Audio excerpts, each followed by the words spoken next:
Hello everyone, I know you watched this video to accompany you to sleep. So if you like this video, don't forget to like, comment, and subscribe. Also, don't forget to tell me where you are from and what time you watched this video. Let's jump straight into the story. Story 1. Today I wanted to introduce you to the tragic case of Molly McLaren, a young girl whose fate was determined by her love for the wrong man. This is a story that will be remembered for a long time. In September 2015, 21-year-old Molly McLaren began studying physical education at the University of Kent in the southeast of England. She had no problem finding a new group of friends at her new school. According to Chloe Smith, her best friend, everyone gravitated towards Molly, and she made new friends with her zest and was very well liked. Once she started studying, Molly also started an online blog where she shared her love for physical activity and a healthy lifestyle. However, while on the outside her life seemed perfect, in reality it was not. The girl had been struggling with an eating disorder for years, specifically bulimia. She really wanted to get out of this disorder. In the summer of 2016, the girl met 25-year-old Joshua Stimpson on the dating app Tinder. Joshua worked at Windows Plan and Strut and seemed to be a very resourceful, decent young man. However, his colleagues agreed that Joshua had two different faces, as if two people were living in his body. One was charming, smart, and a great Windows salesman, and the other was a depressed loner. Of course, Molly got to know the charming and nice side of Joshua. The man was also very handsome. He was attractive and well-built, which, combined with his charismatic personality, effectively caught the attention of the 21-year-old. For the next 3 months, the couple exchanged messages before they decided to meet for the first time in real life. Everything seemed to be going perfectly, and they started dating regularly. Chloe, Molly's best friend, mentioned that her friend seemed very smitten. Joshua was her first real boyfriend. During one meeting, Joshua confided to Molly that he had been diagnosed with bipolar disorder. This information worried the girl's mother especially. Joanne, knowing that her daughter was struggling with her own problems in the form of eating disorders, was afraid that the boy's problems would completely overwhelm her daughter. However, Molly herself was sure that mutual support and help would only strengthen their relationship and positively influence their lives. Molly and Joshua seemed to have a very happy relationship. After a few months, even Joanne began to warm up to the boy. He spent most of his free time at his girlfriend's house. Especially he liked talking to her father, Doug, about football and other common interests. They liked each other so much that Joshua preferred to spend Father's Day with Doug instead of with his own dad. In April 2017, Molly's entire family gathered to support Joshua during the London Marathon, where runners raised funds to support people suffering from bipolar disorder. Unfortunately, as time passed, Molly's loved ones began to notice changes in her relationship with her boyfriend. In March, Joanne noticed that her daughter seemed bored with the relationship. She was starting to feel overwhelmed by how much time the 25-year-old wanted to spend with her. According to Doug, the boy had no friends and was a loner, which is why he relied so much on the support and time of his girlfriend and her family. He also became more and more possessive. He wanted Molly all to himself and wasn't interested in making new friends, and even stopped hanging out with his old friends. He often showed up at Molly's house uninvited, and when she was studying he would lie on the bed and wait, as if he constantly wanted to know where his partner was and what she was doing. After a while, Joshua even quit his job, so he could spend more time with Molly during her summer break from college. This put a huge strain on their already fragile relationship. Up to this point, however, Joshua's behavior had been irritating, but not yet disturbing. This change, however, was soon to come. On the occasion of Aunt, the whole family met for quite a large party. Josh was also invited as an attendant and was behaving very strangely during the event. He kept staring at his partner and trying to force Molly to sit next to him and not dance with anyone, not even her own cousins. One of her cousins, who met Joshua for the first time that night, said he made a very poor first impression on her. After the party ended, Molly and Joshua returned to their bedroom, and there they had a rather serious argument, during which the boy began recording Molly without her consent. Molly was distraught and texted her mom, asking her to come to their room as soon as possible. At the scene, Joanne found and upset Molly and Joshua, who was trying hard to show her recordings that were supposed to show what her daughter was really like. This incident made the girl decide to end the relationship, but it wasn't that simple. Molly was very afraid of the boy's reaction, considering his disorder and very unusual behavior recently. However, She knew that this fear could not force her to stay in a relationship with someone she did not love and who was becoming more and more aggressive and wanted to manipulate her. So she decided to end the relationship while meeting her friends. She simply took Joshua aside and told him it was over. As she expected, the boy then started screaming loudly and causing a scene in front of all her friends. But this still seemed to be the best place for Molly to break up because she felt the most safe. She was afraid of what the boy might do if she told him alone. As you might guess, Josh didn't accept this decision and bombarded her with messages. Molly, however, was adamant that she never wanted to go back to him. Josh began stalking her on social media and publishing online posts slandering the girl. He wrote, among other things, that Molly was a drug addict and that she used cocaine.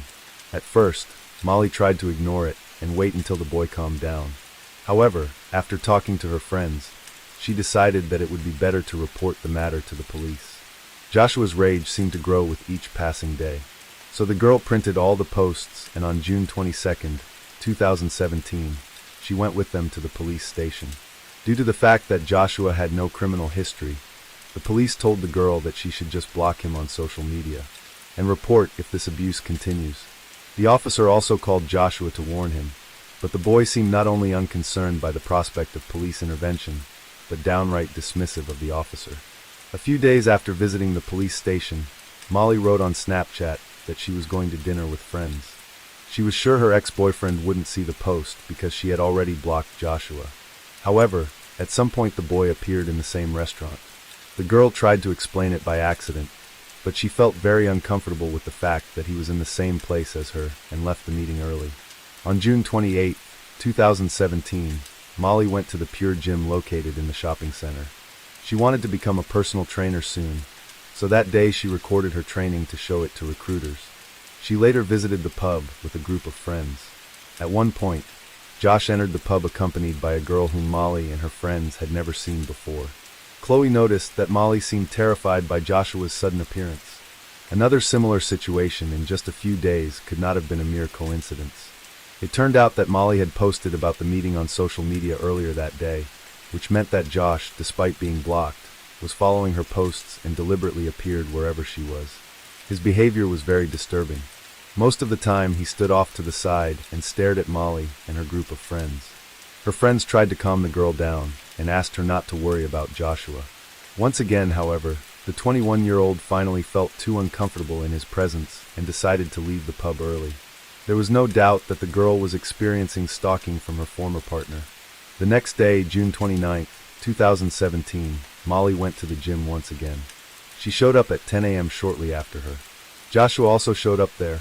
At 10:45, she texted her mother, sent her a photo, and said that Joshua appeared in the same place as her and was next to her the whole time.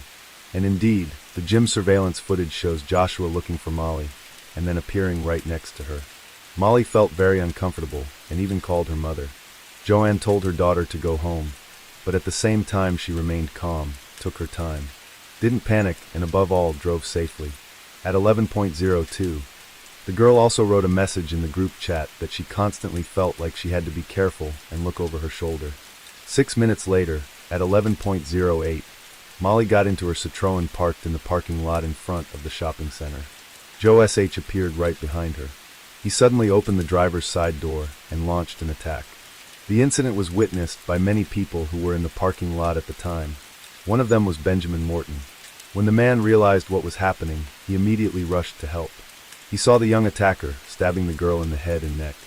Morton first shouted at other witnesses to call 911, then tried to scare off the attacker while maintaining a safe distance to protect his life.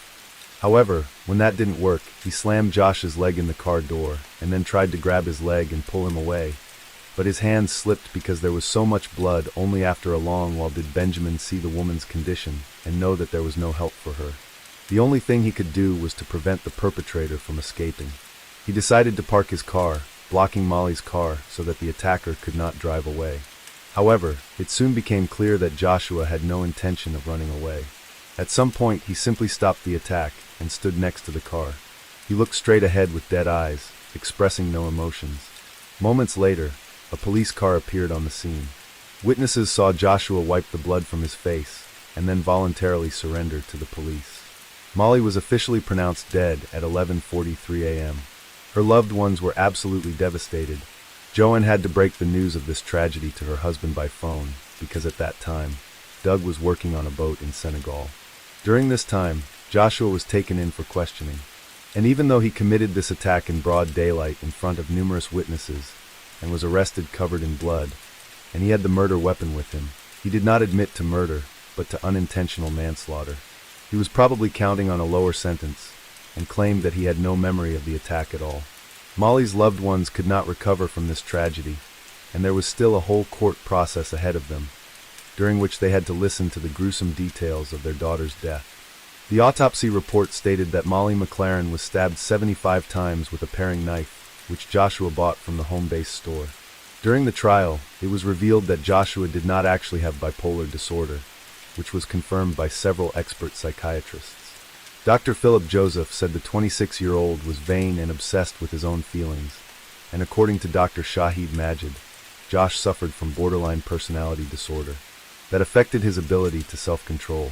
Joshua did not want to explain to the court why.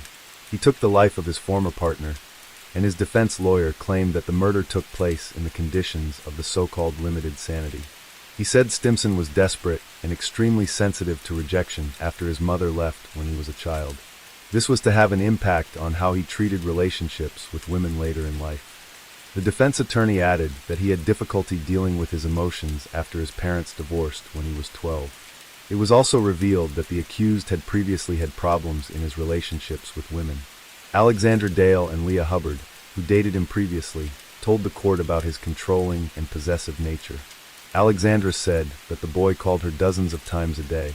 He also threatened to fly over and drown her while she was on vacation, and even punctured all the tires on her car. He forbade her from talking to other men and took photos of her without her knowledge. Leah Hubbard also described her experience with Josh, which was very similar. When they met, over time the boy became more and more controlling, especially when she couldn't always spend time with him. She once even threatened to report his harassment to the police after he followed her to a bar again. That day, he was taken away by the bouncer after he spilled a drink on a girl. However, when Leah left the premises 5 hours later, it turned out that Joshua was still sitting in front of the door waiting for her. Another time, he was knocking on the window from 2 a.m., saying he needed to charge his phone. During the investigation, it turned out that the boy should have been known to the police and should have been in the registers. And the officers made a huge tragic mistake by downplaying Molly McLaren's report. For years before her death, when he was dating Alexandra, the girl reported to the police that he was harassing her with messages. Unfortunately, this was not recorded, and Joshua only received a text message from the policeman warning him to stay away from the girl. The boy had never had a criminal record or even been suspected of stalking, and was not on the database. So Kent police had no idea that his behavior towards Molly McLaren is not an isolated incident, but part of a pattern of his behavior that he may escalate.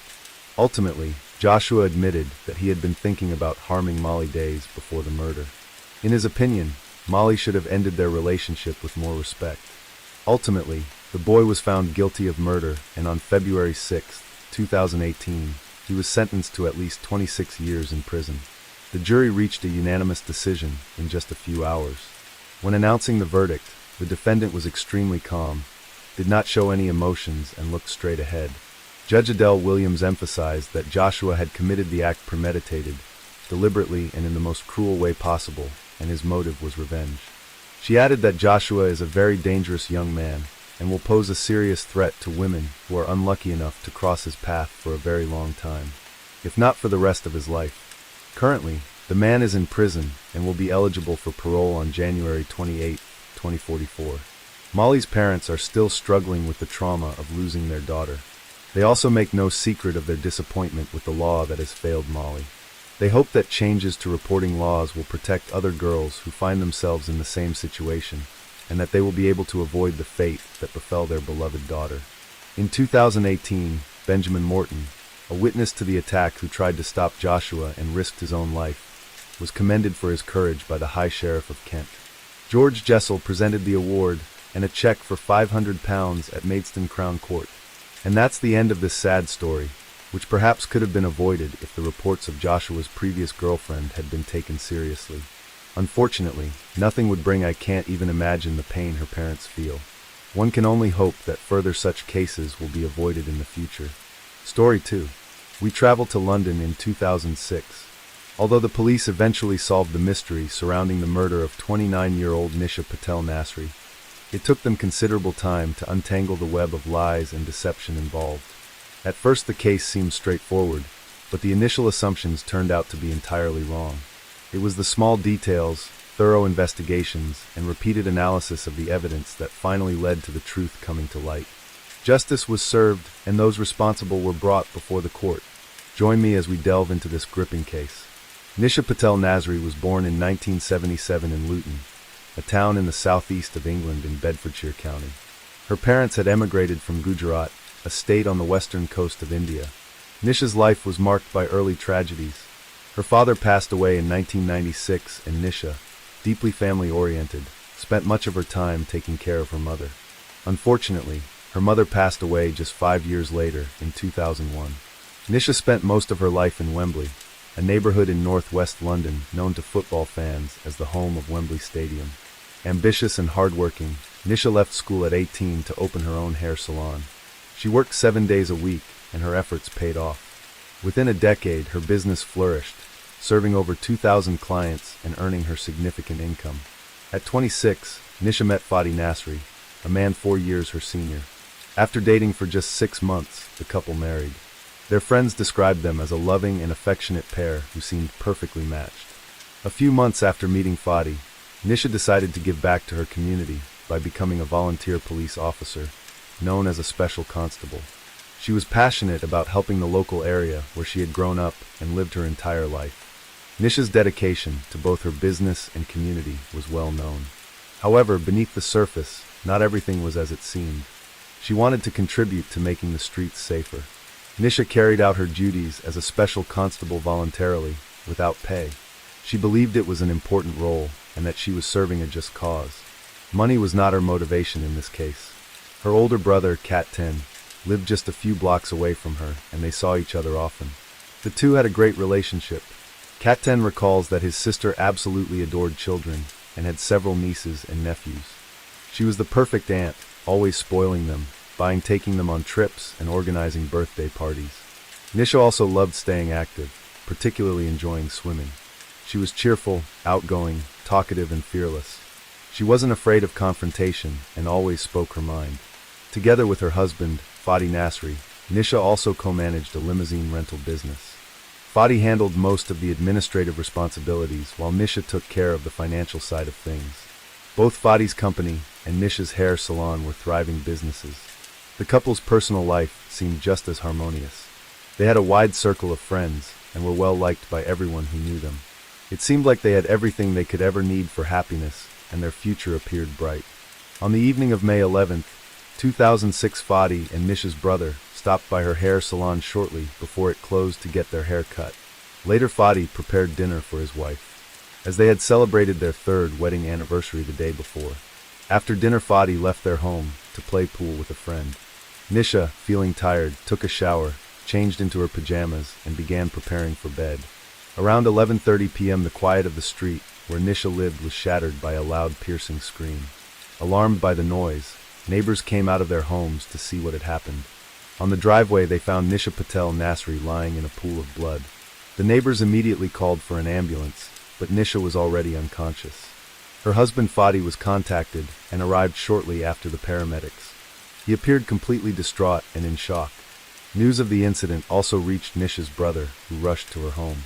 Together with Fadi, he followed the ambulance to the hospital. Tragically, Nisha died half an hour later. She had suffered a single stab wound. The blade had struck her femoral artery in the groin, causing her to bleed to death. Everything indicated that Nisha had been attacked on the doorstep of her own home. The perpetrator fled the scene immediately after the assault. The neighbors were horrified. The street where Nisha lived was in a quiet, peaceful area. At first, the police suspected it might have been a burglary gone wrong. The state of the house didn't align with that theory. There were no signs of a break-in, and the home was tidy and undisturbed. In the living room, cash was found lying on the sofa, approximately 350 pounds, which represented the day's earnings that Nisha had brought home from her hair salon. Additionally, her wallet, with all her bank cards and her mobile phone, were untouched. had tried to break into the limousine parked in front of the house, a vehicle Fadi rented out as part of his business. The only thing missing was the largest kitchen knife. In Nisha's kitchen there were 2 blocks of knives, and only one slot was empty. Fadi was certain that earlier that day all the knives had been in their proper places, next to the knife nor disturbed, which led investigators to believe the knife was taken calmly, not during a heated confrontation or in haste. The missing knife was nowhere to be found inside the house or on the driveway, suggesting the perpetrator had taken it and used it as the murder weapon. On the other hand, there were no signs that the attacker had entered the house. Blood was only found outside. Investigators considered the possibility that Nisha might have heard something suspicious, grabbed the knife and stepped outside, where she was attacked. The assailant might have then taken the knife from her, inflicted the wound, and fled the scene. Neighbors were interviewed, and one of them reported seeing a man hurrying away from the scene that night. According to their description, he was a large, heavy-set black man wearing a hooded sweatshirt. 2 other witnesses also reported seeing someone matching this description lingering in the area before the attack. The case garnered national attention and appeared on the front pages of major newspapers across the country. Authorities appealed for anyone with relevant information to come forward. Both Fadi and Caton made public appearances, pleading for help in finding Nisha's killer. Police questioned Nisha's husband and friends and confirmed Fadi's alibi. They sought to determine whether Nisha had any enemies, whether anyone bore ill will toward her, or if anything unusual had occurred in her life recently. Fadi informed the investigators of an alarming incident that had taken place just 5 days before Nisha's death. 2 men had attempted to break into their home while Nisha was alone. They tried to deceive her into letting them in. When that failed, they used a crowbar and attempted to force the lock. Ultimately, they were unsuccessful and left. One of the intruders was reportedly a black man in a hood, matching the description of the individual seen near the house on the night of the murder. Nisha had been deeply shaken by the break-in attempt. Detectives didn't believe this incident was a coincidence. It seemed too unlikely to be unrelated to the later attack. Fadi also revealed that someone had been threatening both him and his wife. He told investigators about a business dispute from 2 months earlier, involving a limousine he sold to a woman in Glasgow who also ran a car rental business. As part of their agreement, Fadi retained the right to use the vehicle for previously with the car's condition and refused to let him borrow it again. In response, Fadi took the limousine without permission, completed his commitments, and then returned it to her. Understandably upset, the woman made several heated phone calls, which Fadi recorded.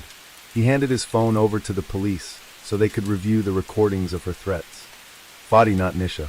The biggest mistake. Someone that's got to know something, who lives around them, a neighbor, or seen some blood, or someone acting suspiciously or nervous.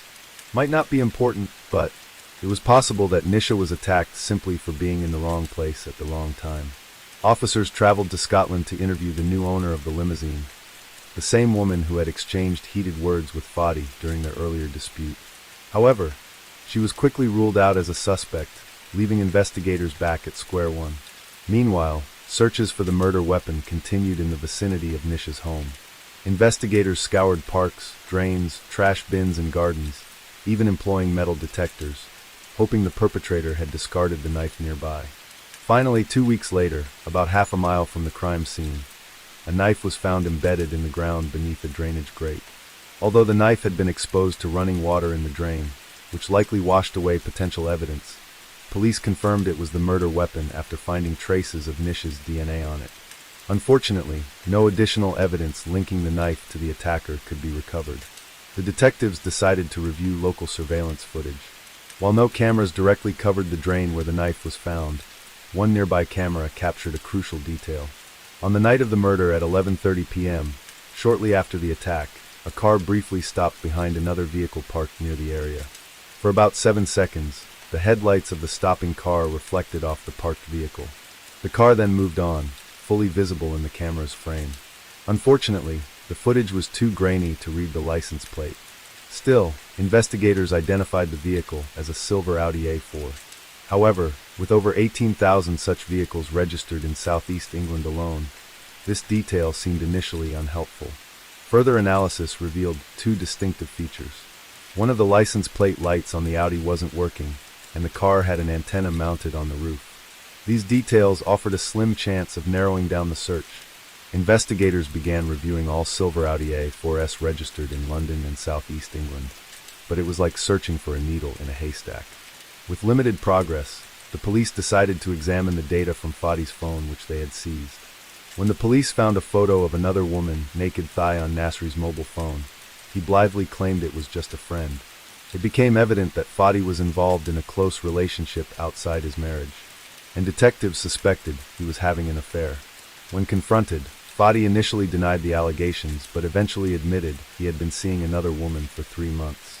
His mistress, Laura, was from Lithuania and worked as a prostitute.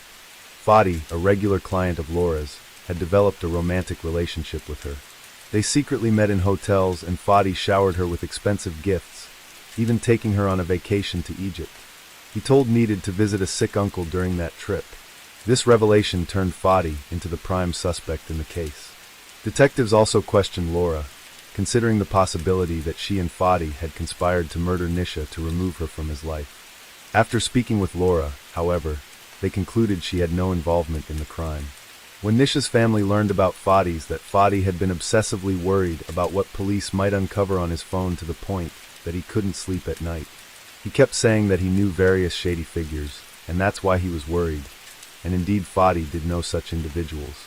The police discovered that in the days leading up to his wife's death, he had been in constant contact with a well-known local drug dealer, 38-year-old Roger Leslie, who was an aggressive and very violent man.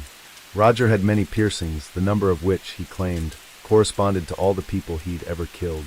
The police considered various possibilities, that Fadi himself used drugs, that he might have been involved in drug dealing, or that Roger might have been involved in Nisha's murder. Interestingly, Roger called Fadi practically immediately after the attack on Nisha. Investigators tried to determine if he was in the area where the attack occurred, but it turned out that the man was elsewhere at the time. However, there was one additional detail that caught the police's attention. Before calling Fadi, Roger had spoken with someone else. The number belonged to 42-year-old Emmanuel, who worked at a nightclub. The investigators decided to look into him as well, and it was revealed that Emmanuel drove a silver Audi A4. Furthermore, the investigators found that the car had a roof antenna, and one of the license plate lights wasn't working, which led them to arrest him. His car was analyzed and luminol revealed that a bloodied knife was found inside on the armrest. At first, Emmanuel was reluctant to cooperate, but all the evidence pointed against him. So he eventually admitted that he had been near Nisha's house the night of the murder, but he hadn't gotten out of his car. He claimed he was just the driver, taking someone to complete a drug transaction. He insisted that he didn't know the purpose of the trip was a murder. Eventually he revealed that the man he had been driving was Jason Jones, and it was Jones who killed Nisha. Jones worked as a bouncer at a local nightclub and was well known to the police. He already had 75 convictions including theft, assault, assaulting a police officer, and possession of a weapon. When investigators asked Emmanuel why, right after the attack on Nisha, he had called Roger Leslie, he stated that it was Jason Jones who had used his phone to call Roger, and that it was Jones who spoke to him. This wasn't the only person with whom Jason had contacted that night using Emmanuel's phone. Among the calls made, there were numbers of people Emmanuel didn't even know and had never spoken to before. Emmanuel also testified that Jason told him after the attack on Nisha that he had seen a large amount of cash in the living room. This was an important clue for the police as they had previously assumed that the murderer had never entered the house and that the entire event had occurred in the driveway. However, based on the fact that there were no signs of a break-in inside the house, the investigators concluded that the perpetrator must have had a key. They began to consider the possibility that the perpetrator had entered the house and taken a knife from the kitchen. Nisha must have heard someone downstairs and gone to check if Fadi had returned. When she saw the stranger, she tried to flee through the front door. That's when Jones attacked her, wounded her, and fled the scene. When the question arose as to how Jason Jones had a key to Nisha's house, the investigators had only one answer: Fadi, Nisha's husband. Furthermore, they soon learned of Fadi's financial situation. Fadi had debts amounting to over £100,000. His business barely brought in any profit. It also turned out that Nisha had taken out a life insurance policy just 3 months before the murder. The only beneficiary in the event of her death was her husband, who would receive about £350,000. Fadi was not only a disloyal husband, lying and cheating on his wife, but now there was also a potential motive for the crime: financial gain. The The police had 4 suspects in the case: Emmanuel the driver, Jason Jones who attacked Nisha, Roger Leslie who was probably just a link between the murderer and Fadi, the main mastermind behind the entire operation who stood to benefit from Nisha's death. Roger Leslie had taken the job and found the person who was supposed to kill the woman. When all the collected evidence was presented to Fadi, the man began to sob uncontrollably and couldn't calm down. Later, during questioning, he said nothing at all. He didn't utter a word. Aside from Emmanuel, none of the men provided any explanations. When asked questions, they all responded uniformly without comment. In February 2007, the men were charged with none of them admitted guilt. The police were apprehensive about the trial, as although they had gathered a lot of circumstantial evidence, most of it was still not definitive. In 2008, the trial began, lasting 4 months. On May 28, after 6 days of deliberation by the jury, Fadi Nasri and Jason Jones were found guilty of murder and sentenced to life. The judge said Fadi, 34, would have received a higher sentence, but he could not be sure the motivation was money. He had wanted to set up a new life with his Lithuanian prostitute girlfriend Laura Mokin, who was in the public gallery to see him jailed. His debts had virtually bankrupted his limousine business, but hairdresser Nisha's death meant he was rescued by a massive insurance payout. Recorder of London Peter Beaumont, Quebec said, although her death undoubtedly provided an opportunity for Nasri to continue his liaison with his mistress, and undoubtedly involved as a byproduct him benefiting from her insurance policies, the guilty verdict did not require the jury to be satisfied that this was a contract killing for gain. As the jury's verdict makes clear, Nasri was far from being the devoted spouse. In fact, he was more in love with his successful wife's wealth than with her. Fadi had dragged them deep into debt after failing to run a limousine hire business, which Nisha had funded with £15,000. Her arrogant and reckless husband drove a luxury Lexus and wore a stolen £10,000 Hublot Swiss watch, all while spending lavishly on his mistress. His extravagant lifestyle was funded by reckless spending with little Nisha, who earned £60,000 a year from her hairdressing business and volunteered with the police, was wise with her money and always careful about her financial decisions. Nasri, however, had grown determined to leave his wife. To fund his lover's extravagant tastes, he knew he needed money. He had already spent thousands on jewelry, expensive clothes, lavish hotels with his mistress. He paid hitman £18,000 to assassinate his wife. Roger Leslie was also sentenced to life in prison with the possibility of parole after 18 years. Emmanuel was acquitted. Fadi had previously been convicted of dangerous driving and reckless driving. In 1998, he had been jailed for 9 months for driving at a policeman who asked about an out-of-date tax disc. Interestingly, before meeting Nisha, Fadi ran a small escort agency, which Nisha disapproved of from the very beginning. She managed to convince Fadi to close it down. Nisha loved her husband, but was aware of his flaws. She knew that Fadi was completely disorganized and often late. Nevertheless, she believed that he was a good driver and invested money, so he could open a limousine rental business. It was actually her idea. After Nisha's death, the media quickly learned of Fadi's involvement in the pimping business, and that in 2004, Nisha, as a police officer, had received a warning for abusing her position and badge. At the time, she had helped Fadi collect a debt related to his previous business, the escort agency. After her death, the media insinuated that she had been involved in her husband's illegal activities, even though she was a police officer. The London police emphasized, however, that although the incident of abuse of power did indeed occur, it was investigated and properly examined. And later Nisha carried out her duties without any reservations. Another interesting fact is that Fadi's father, Farooq Nasri, was convicted in 1994 for assaulting his girlfriend, and in 1999, he was accused of murdering his next partner and her son. While waiting for his trial, the man hanged himself in his cell. Nisha's brother, Ketan, said, "They showed her no mercy and have shown absolutely no remorse since.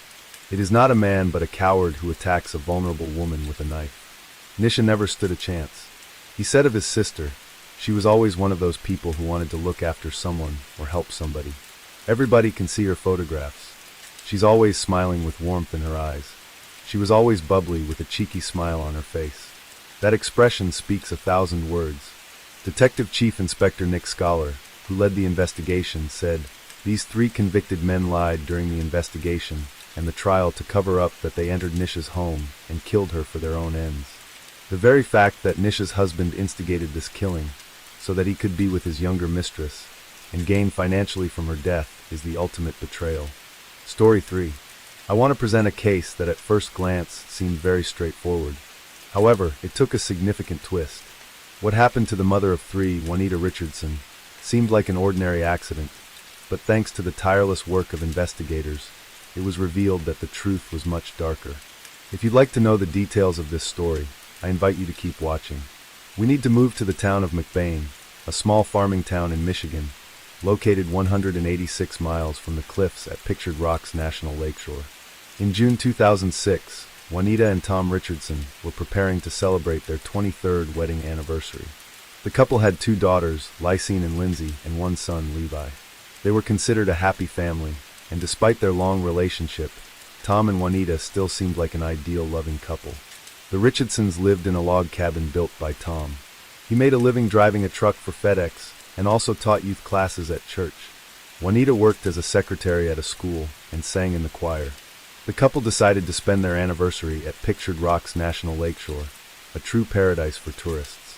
The 40 miles of rocky coastline along Lake Superior, the largest, deepest, and coldest of the Great Lakes, offer breathtaking and unique views.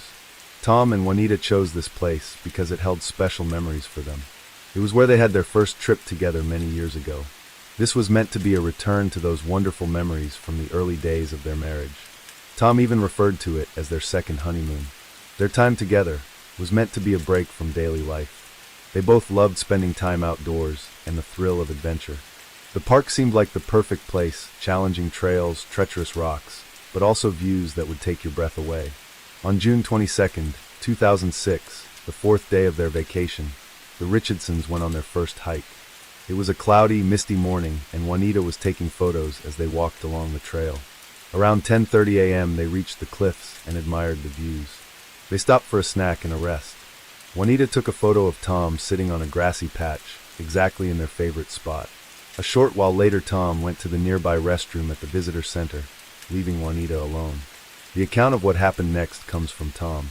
He claimed that when he returned, his wife was no longer where he had left her. He began looking around and calling her name, but received no response. She was nowhere in sight, so he decided to contact the park authorities. The rangers began the search, but there was no sign of what had happened to Juanita.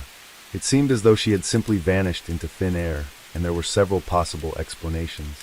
Optimistic theory suggested that Juanita simply wandered away from the meeting spot with her husband and would return shortly. She might have decided to take a short walk and lost her sense of direction. On the other hand, it couldn't be ruled out that she fell from the cliff, was attacked by a bear, or was kidnapped. The search operation lasted 45 minutes and ultimately revealed the tragic fate. It was not the positive outcome her family had hoped for. Juanita's body was found at the foot of a 43-meter, 141-foot cliff. She had no chance of surviving the fall, as it was equivalent to falling from a window on the 14th floor. Later, the autopsy confirmed what was already suspected. The cause of death was injuries sustained from the fall. Pictured Rocks National Lakeshore has existed since 1966 and spans an area of colorful sandstone cliffs, waterfalls, natural arches, and dunes along the shores of Lake Superior. The park attracts nearly 400,000 visitors annually and, until this incident, had never seen such a tragedy. Juanita was the first person to fall from its cliffs. The incident was considered in the cliffs, while beautiful, could be extremely dangerous, especially if one lost their balance near the edge. A moment of inattention could cost someone their life. There were no witnesses to Juanita's fall, but the case initially seemed straightforward. Tom was devastated by what had happened, and his face showed clear signs of anguish and grief. He had to tell his children that they would never see their mother again. He was brokenhearted, but had to be strong for his kids. This tragedy seemed to bring them closer together, and during the funeral service the 3 of them stood hand in hand. Meanwhile, investigators were securing the scene and examining the circumstances, but the case appeared to be a simple one, just an unfortunate accident. However, the investigation would likely have been closed quickly, if not for some inconsistencies that began to emerge over time. Tom was questioned several times regarding his wife's death, and surprisingly, he changed his version of events 3 times. The first time he said that when he returned from the restroom his wife wasn't where he had left her. However, he later changed this version and claimed she was there. When she saw him, she jumped off the cliff, intentionally taking her own life. He then changed his story again, stating that he found Juanita at the edge of the cliff, but she fell accidentally while trying to show him something. These three versions differed drastically from each other, and yet the truth could only be one. So the police directed their suspicions towards Tom. In two of the three versions, Tom was present at the time of the tragedy and was a direct witness. Investigators began to question whether he might have been the perpetrator as well. The decision was made to take a closer look at the relationship between Tom and Juanita, and it was revealed that their marriage wasn't as perfect as it had seemed. Friends, acquaintances, and family members of the Richardsons were thoroughly questioned. The most significant information came from the family. It turned out that, contrary to what others believed, Tom and Juanita frequently argued, and Juanita even confided in her closest ones that she was considering a divorce. The reasons behind these arguments were deeper than just petty disagreements. It was discovered that Tom was having an affair with one of his acquaintances, Kelly. As the investigation progressed, Tom shifted from being seen as a grieving husband to the primary suspect. More and more evidence seemed to go against him. During questioning, however, he denied having an affair with Kelly. He claimed that she was just a friend with whom he shared platonic relations. He stated that they had much in common because both were deeply religious, and during all their meetings they only talked about the Bible. Phone records 383 times in less than 9 months. Additionally, it was discovered that Tom regularly reassured his friend that his wife would soon die from cancer. While it was true that one eater had been diagnosed with a tumor some time earlier, it was benign, and there was no indication that her death was imminent. On the contrary, judging by the energy she had and her eagerness to go on hikes, it appeared she was in very good health. The police also suspected that Tom might have been involved in domestic abuse, but in this regard he had the full support of his children, who claimed that he treated their mother well. Despite this, the evidence gathered by the investigators painted Tom in a very negative light. Everything pointed to the fact that he had played a direct role in the death of his wife. However, what ultimately convinced the detectives of his guilt was the discovery of a motive. The investigators wondered if he was trying to replace his wife with his mistress, but the truth turned out to be much more mundane. The motive was money. Detectives found that Juanita's life insurance policies would bring Tom nearly $250,000. This wasn't enough to make him wealthy, but it would allow him to pay off the debts he had incurred while building their house. The total debt amounted to $0, $243,000, while the insurance policy would provide him with $235,000. On February 6, 2007, Tom was arrested on charges of first-degree murder. The prosecution claimed that he had premeditatedly taken his wife's life to gain financial benefits. During the trial, Tom was questioned multiple times, and each time he maintained his innocence. He insisted that he loved his wife and would never harm her. His defense team argued that the insurance policy, which was allegedly the motive for the crime, originally covered a much smaller amount. Additionally, there was no hard evidence against Tom, only circumstantial clues and assumptions.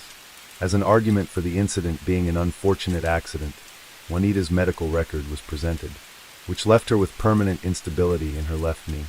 Therefore, it could not be ruled out that while near the cliff she simply lost her balance and fell. As I mentioned earlier, Tom had changed his version of the events that tragic day several times. Ultimately, it was established that he was indeed a direct witness, and during questioning, he described his experience. In his initial statements, he claimed to have witnessed her fall accidentally after she smiled, turned away from him, and slipped. He described seeing her feet briefly in the air and hearing her last words, possibly, "Oh my God." He maintained that he was overcome by grief and distress, even fainting after the incident due to shock and his fear of heights. Despite the lack of concrete evidence proving Tom's guilt, the prosecution didn't back down. They were able to establish that shortly before their trip, Tom had convinced his wife to make a will. The lawyer who handled it testified that he was surprised that someone would urgently need a will just before a short trip to the mountains. According to the will, Tom was to inherit everything from his wife, along with the life insurance money. Investigators also focused on proving that his relationship with Kelly wasn't purely platonic, but rather involved an affair. This proved to be a significant challenge, as Kelly herself claimed they were just friends who often discussed the Bible during their night shifts at work. One particular conversation caught the investigators' attention. It took place on June 21st, the day before the tragedy, and lasted 13 minutes. According to Kelly, They had only discussed the Bible during this call as well, because Kelly was not a suspect in this case. She could not be forced to provide more detailed, or possibly more truthful testimony. There was simply nothing more that could be done. What was established was that in addition to speaking with Tom frequently, Kelly also received regular gifts from him. 6 months earlier for Christmas, she had received a pair of earrings, and shortly after the death of his wife Tom appeared at her home with another gift, a plant from his wife's memorial service. It was a highly unusual gesture for someone who had just lost a beloved partner after over 2 decades of marriage. Despite the investigators' pressure, Kelly maintained her version of events, and the phone calls and small gifts were not enough to confirm their relationship as a romantic one, which could be considered a motive for the crime. Tom consistently maintained his innocence, asserting that he had no role in his wife and would never harm her. Tom stated that he and Juanita were experiencing a strong period in their marriage, and that there was no plan to replace her with someone else. He explained that any suggestion of a premeditated plan was false, including the idea that he was motivated by money or a potential future relationship with his colleague Kelly Brophy. But he attributed these changes to the shock and trauma he felt following the incident, not to deception. He argued that he was genuinely devastated by her death, and that he would never purposefully endanger her life. Shock and stress can impact the memory of witnesses, and especially the memory of the victim. Throughout the trial, Tom had the full support of his children. All 3 stood and insisted that he would never harm their mother. This undoubtedly influenced how the jury saw the defendant. On the other hand, Juanita's parents and her sister were convinced of Tom's guilt. The defense attorney ended his closing statement by describing the investigation into Tom as a rush to judge an innocent man who loved his wife. He claimed that there was not a single piece of evidence pointing to his guilt, which was even confirmed by the prosecutors themselves. The prosecution acknowledged that there were no direct, irrefutable pieces of evidence in this case, but the number of circumstantial ones was overwhelming. Jeanette Ellens, Juanita Richardson's sister, played a significant role in the investigation. Jeanette reportedly testified about her concerns regarding Tom Richardson's treatment of Juanita and the growing tensions between the couple. She mentioned instances suggesting Tom's volatile behavior, which included verbal altercations with Juanita, often about finances, and his alleged close relationship with another woman. These accounts helped law enforcement consider Tom as a suspect, contrasting his claims that Juanita's death was accidental. In court, Jeanette made a highly emotional statement directed at Tom. She openly expressed her devastation and anger, calling him a coward and expressing profound sorrow over her sister's death. Believing that Juanita deserved justice, she felt that Tom's actions had forever impacted their family, particularly the loss for Juanita's children, who were left without a mother. In the first vote, the jury was divided. 7 jurors found Tom guilty, while the remaining 5 disagreed. During the resumed trial, the prosecutor presented a video reconstruction of the fall using and mentioned one particular injury that seemed suspicious, a double bruise on her right thigh. This fact caught the attention of 2 members of the jury. The men stood up and decided to investigate what could have caused such a bruise. At one point, a journalist in the room nudged the man in the thigh, and the man immediately fell. Another prosecution witness, a former karate instructor, testified under oath that 15 years earlier Tom had been on track to earn a black belt. Everything began to fall into place logically: a remote cliff location, a wife with leg issues, and a husband capable of delivering blows. It was highly likely that the testimony from the instructor was decisive, as after 11 hours of deliberation the jury unanimously found Tom guilty of first-degree murder. Tom was sentenced to life imprisonment without the possibility of parole. The Richardson children sat in shock and tears. At the time they were 19, 21, and 23 years old. The tragedy at Pictured Rocks had now taken both their parents away from them forever. Just before Tom, who was 50 at the time, was sentenced, Jeanette went back up to Pictured Rocks to listen to the wind one last time. She said, "I feel like Juanita's there, and I don't want to leave. I don't want to go home. Today the waves were just splashing, and it was beautiful.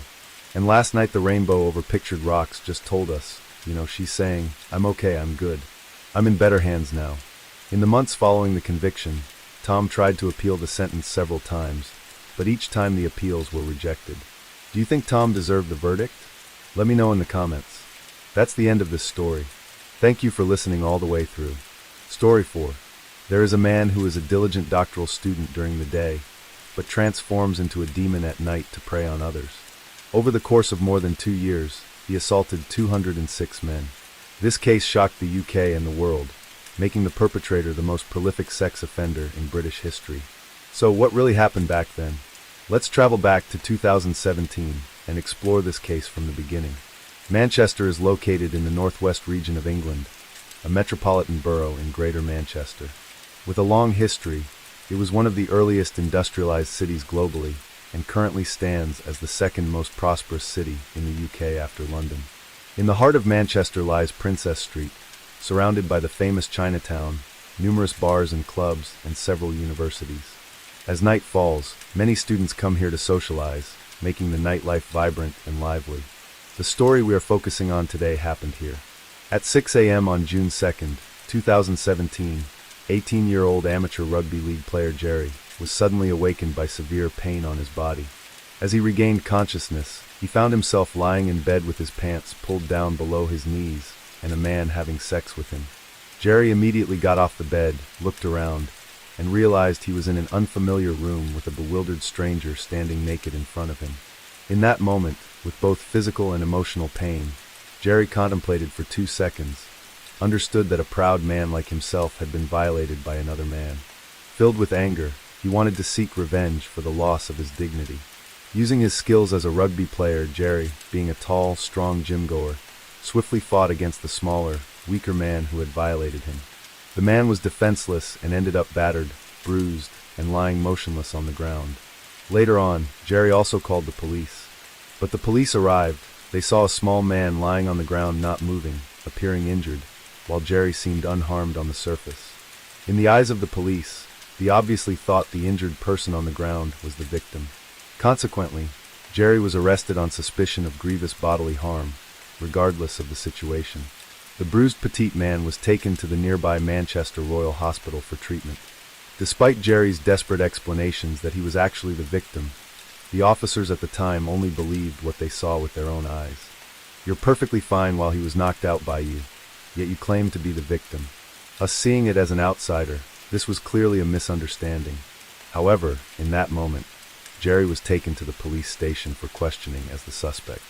While the petite man receiving treatment at the hospital exhibited strange behavior upon waking up, he did not cooperate with the police inquiries and refused to unlock his phone for inspection. Under the police's tough attitude, the phone was unlocked. However, he grabbed the phone from the police. Obviously, there were indecent secrets in the phone. Indeed, after the officers took back the phone, they found that it was filled with pornographic videos showing this man in front of them sexually assaulting others, who were all men in a state of unconsciousness. Upon seeing this, the police finally realized what had happened. It turned out that Jerry was really just an ordinary person, and the petite man covered in injuries was the real culprit. The man who violated Jerry is named Reinhard Sinaga, born in 1983 in Sumatra, Indonesia. Coming from a wealthy family, his father was a successful businessman that owned a private bank. Can you imagine how rich they are? Therefore, Sinaga has lived a luxurious life since childhood. Despite being born into wealth, he didn't rely solely on his family's fortune and was diligent in his studies. In 2006, Sinaga graduated successfully from the University of Indonesia with a bachelor's degree in architecture, then went to the UK for further studies. He arrived at the University of Manchester in August 2007 and quickly obtained a master's degree in urban planning, not stopping there in 2011. He also earned a master's degree in sociology. It is unclear whether Sinaga didn't want to start working, or he just truly loved the academic life. In August 2012, he began pursuing a PhD at the University of Leeds, which took him 4 years. Unfortunately, his first submission wasn't even approved when he was caught by the police. He was still working on his doctoral thesis. During the whole period of studying, Sinaga lived in the UK with the support of his father. He appeared elegant with a prominent family background, polite and diligent in his studies. Could someone like him really be a criminal? After some investigation, it was shocking to discover that the heinous crimes committed by Sinaga were so absurd and malicious that they were rarely seen in the entire UK or even worldwide. The police searched the apartment where Sinaga lived, which was located near Princess Street with many lively bars and clubs.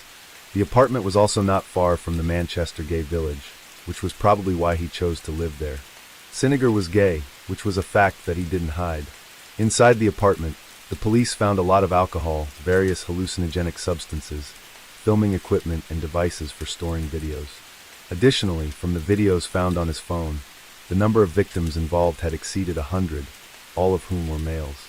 What puzzled the police the most was that, besides Jerry, no one else had reported the case during this long period. Could there be more to this than meets the eye? The police carefully examined the images of the victims in the videos, confirming a total of 206 men appearing in the footage.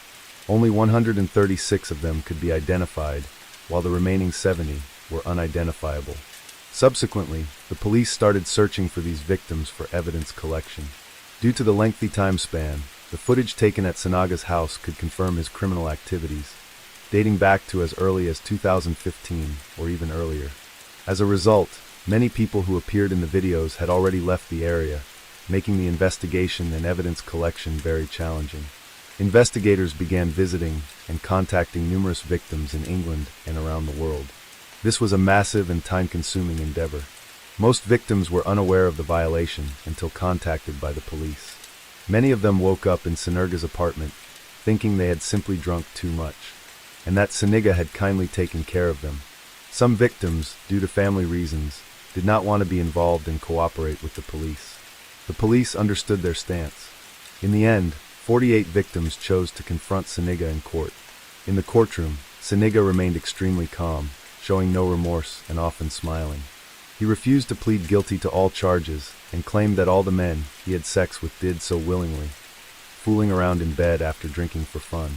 He insisted that the so-called victims were just pretending to be asleep. Despite appearing motionless in the footage, they were clearly enjoying themselves. Sinagar's defense became increasingly absurd, even claiming that all 48 accusing individuals had proposed to him in his apartment. The judge naturally did not believe this far-fetched story, and the 48 victims knew that he was making everything up. To expose Sanaga's lies, the police had to release the videos filmed at his home.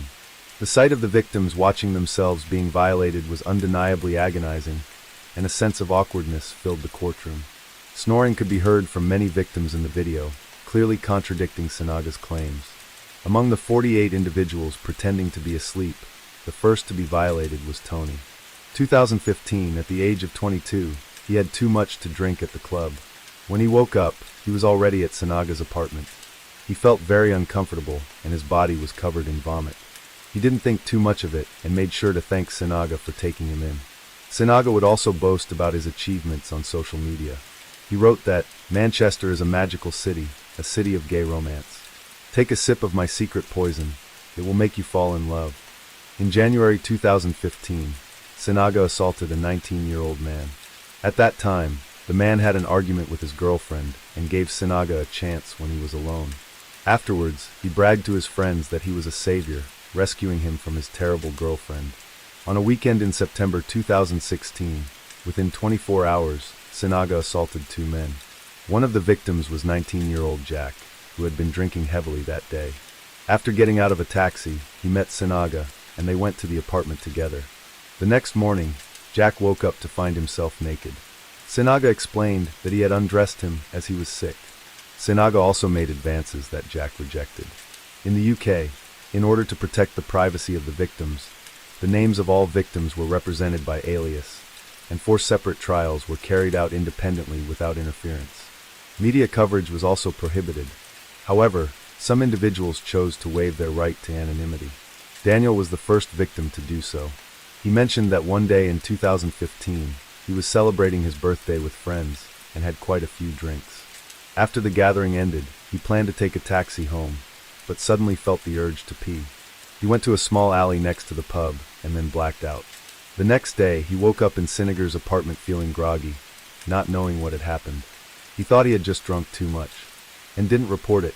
It was only in 2017 when the police contacted him and showed him the video of the assault that he found out what had actually happened. Daniel's experience represents the majority of the victims. They all thought afterwards that they had just gotten drunk because they would normally get headaches the next day after drinking. Even though they felt the physical pain, it would be masked by the headache and it didn't feel too obvious. The police combined the testimonies of many victims with surveillance videos to basically reconstruct Sinagar's criminal process. He usually went out after midnight as his apartment was very close to the bar street. Just a few minutes walk downstairs to get into his hunting ground. Sometimes he could even encounter his targets right outside the apartment building. Through surveillance video on the street, it was seen that once he went downstairs, within a minute, he had brought someone back home. He selected only men who were alone. If someone who had been drinking too much is lying in an alley or on the street, he would directly take them home. If someone had been drinking but was still standing, he would approach them, chatting them up, suggesting a change of location for more drinks, or finding a place to sober up, with a very high success rate. Once someone followed him back to his apartment, there was no chance of leaving freely. He would offer them a drink that had been spiked beforehand. After consuming it, the person would lose consciousness. To ensure everything went smoothly, Sinaga would cautiously test if the other person was really unconscious before the assault. The filming device would then capture the whole process. And the next day Sinaga would inform the person that he had brought them back after they collapsed on the street due to excessive drinking the previous day.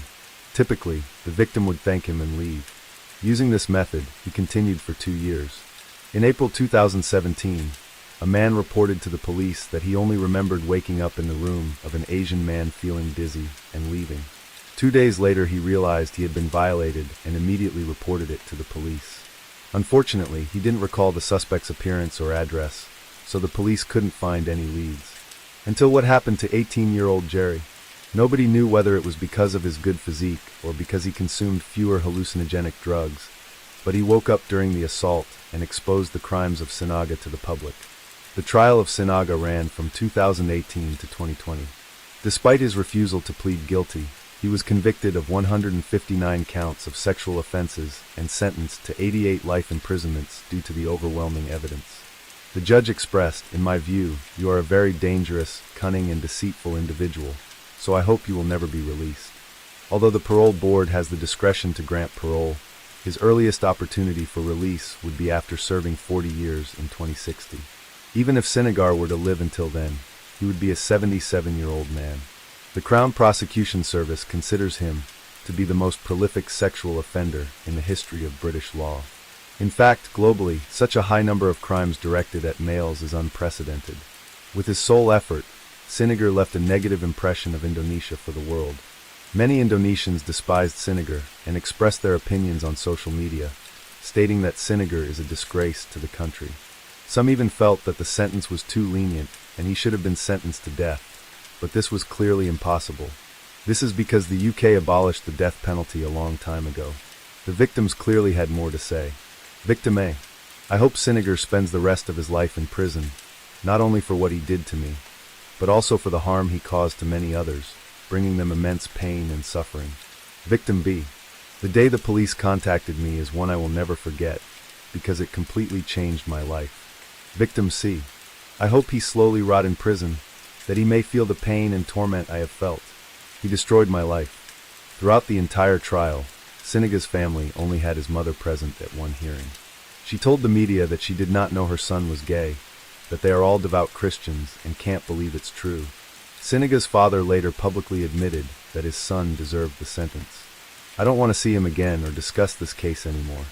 Sinagar indeed grew up in a devout Christian family, and even in the UK, he often went to church. His friends have seen him go to church many times, and all of them say he's a very compassionate person, and it's hard to imagine him doing such a thing. It's worth mentioning that Sinagar's university mates in Indonesia said he's intelligent, cheerful, and optimistic. His sexual orientation is normal. So it seems that Sinaga became gay only after he moved to the UK. When he first arrived in the UK, he lived somewhere else before moving to the place not far from the gay village.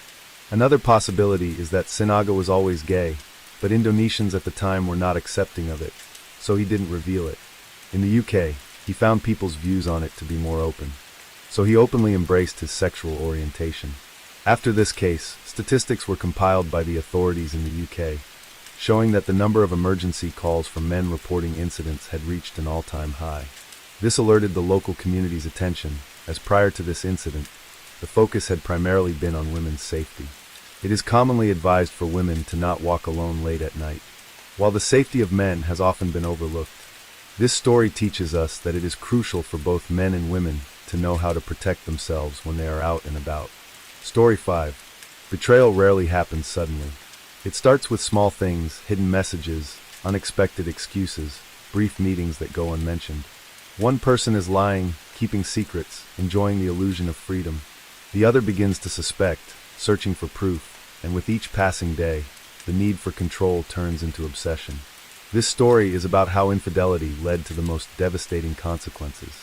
When jealousy transforms into a desire for destruction, and love turns into manipulation, predicting the outcome becomes impossible.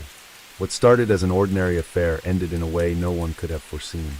In September 2023, a small suburban home became the scene of one of the most shocking and unpredictable events in recent history. Officers responding to the call had no idea that this case would turn out to be more than just a violent crime. It was a carefully orchestrated game where every participant was nothing more than a pawn. Nathaniel Ruiz Jr. was born around 1993 in one of Chicago's most troubled neighborhoods.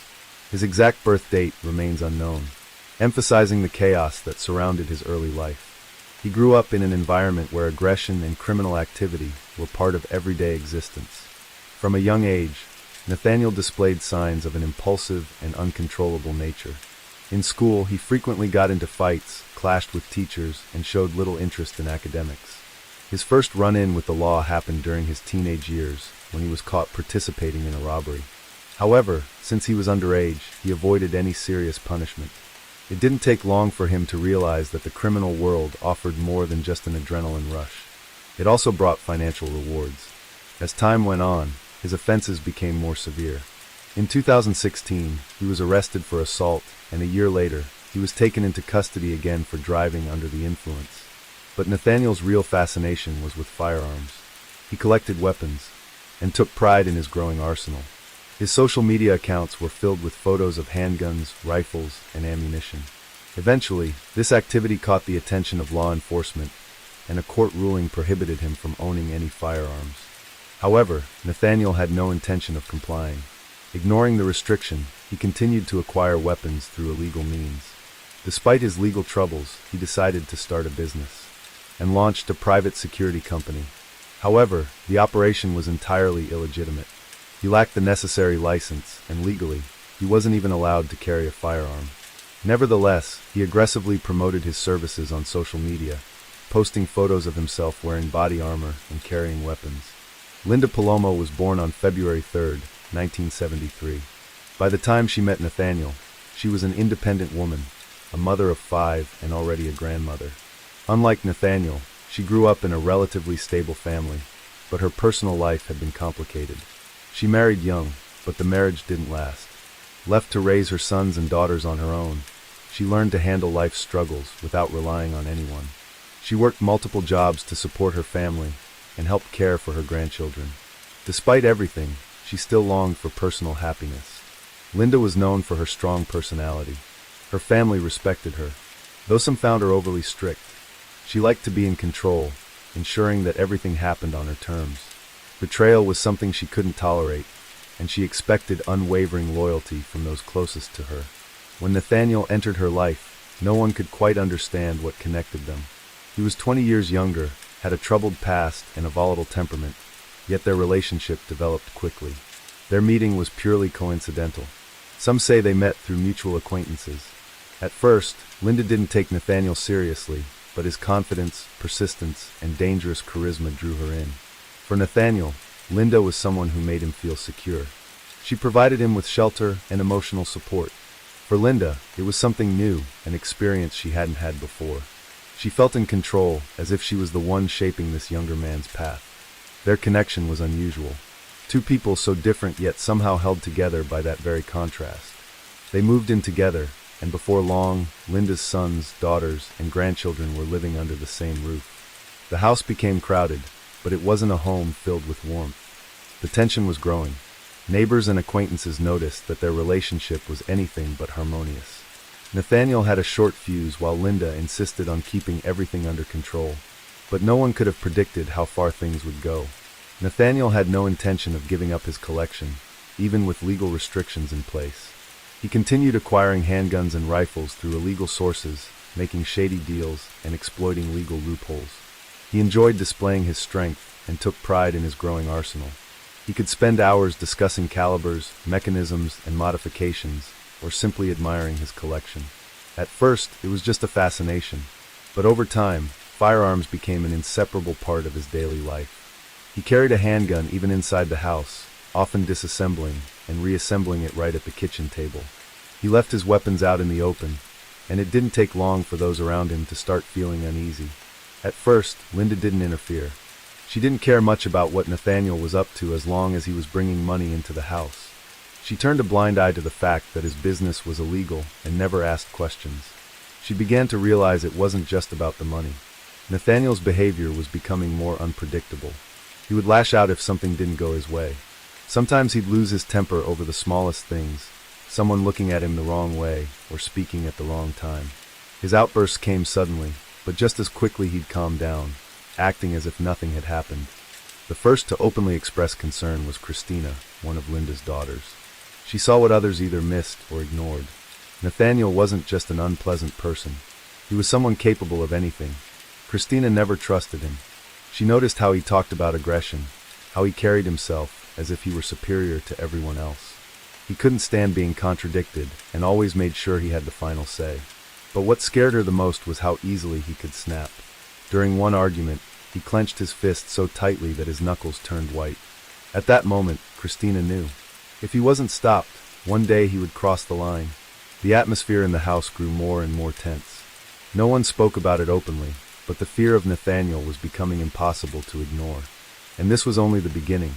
By 2021, Nathaniel and Linda had been living together for 6 years.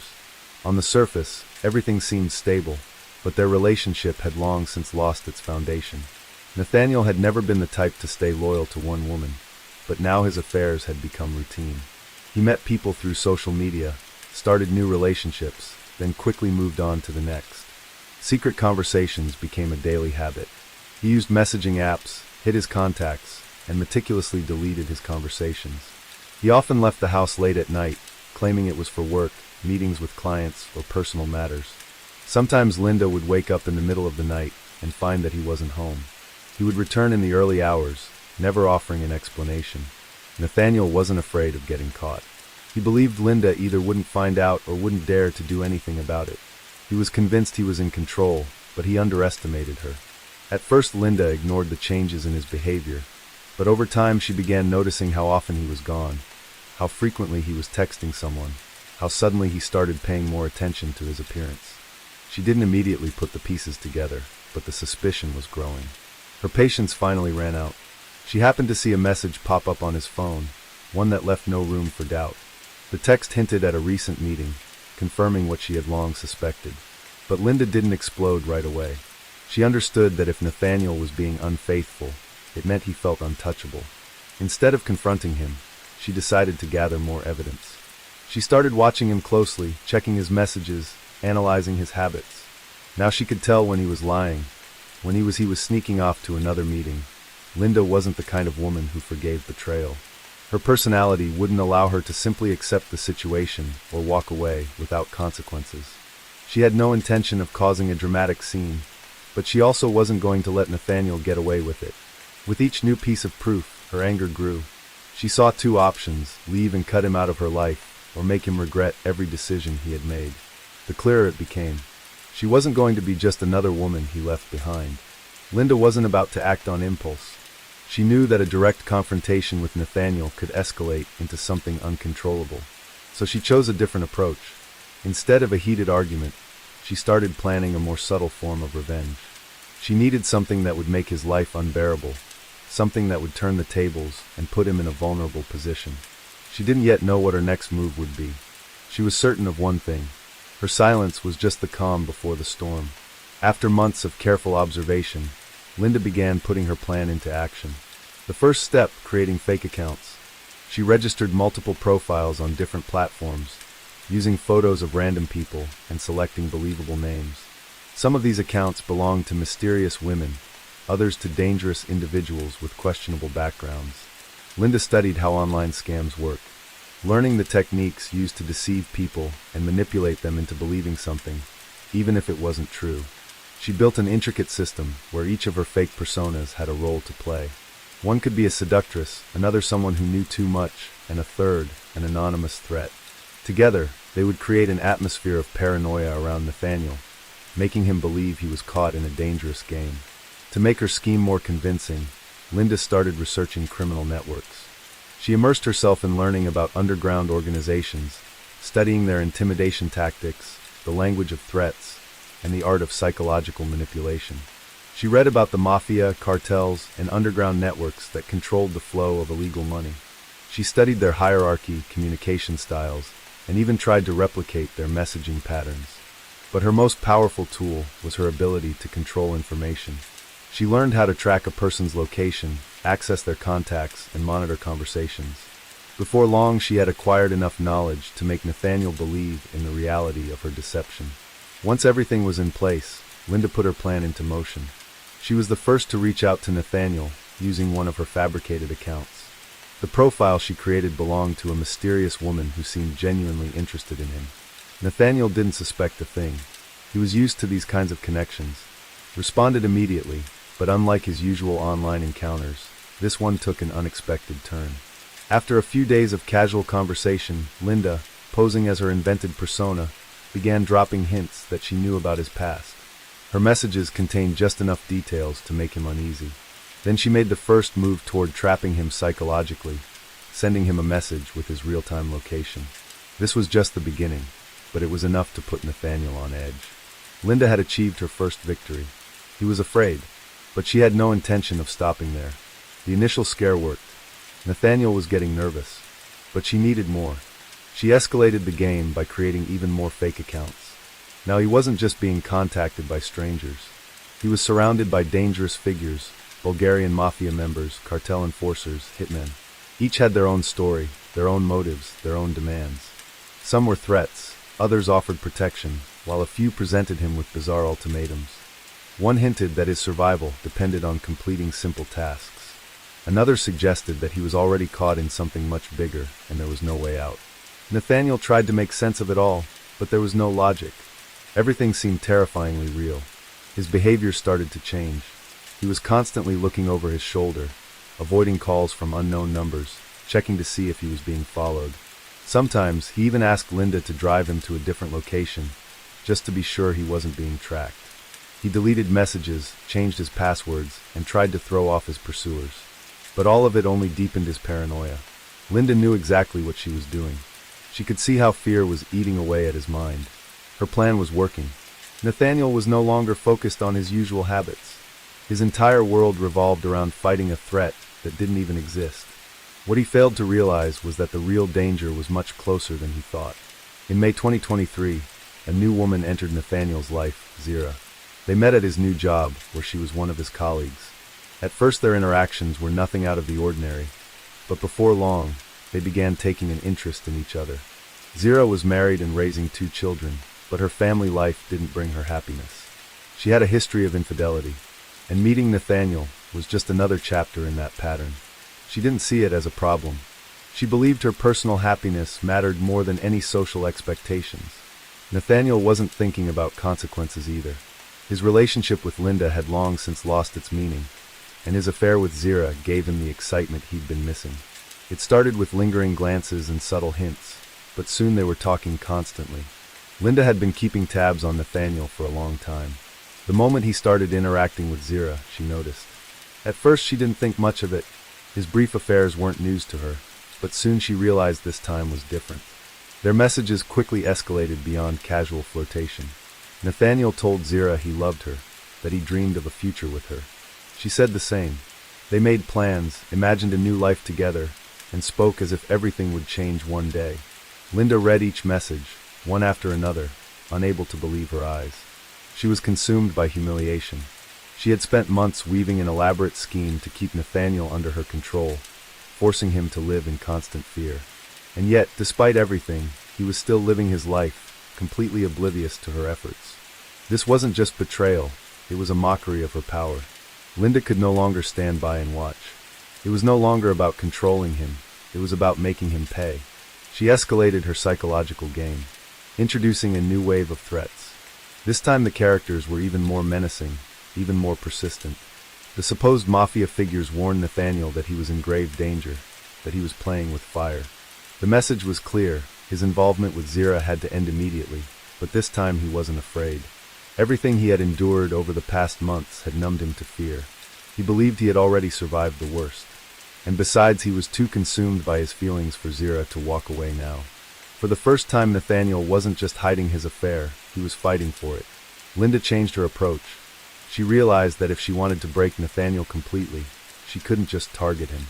She had to go after Zira as well. The first step was planting fear in Alberto, Zira's husband.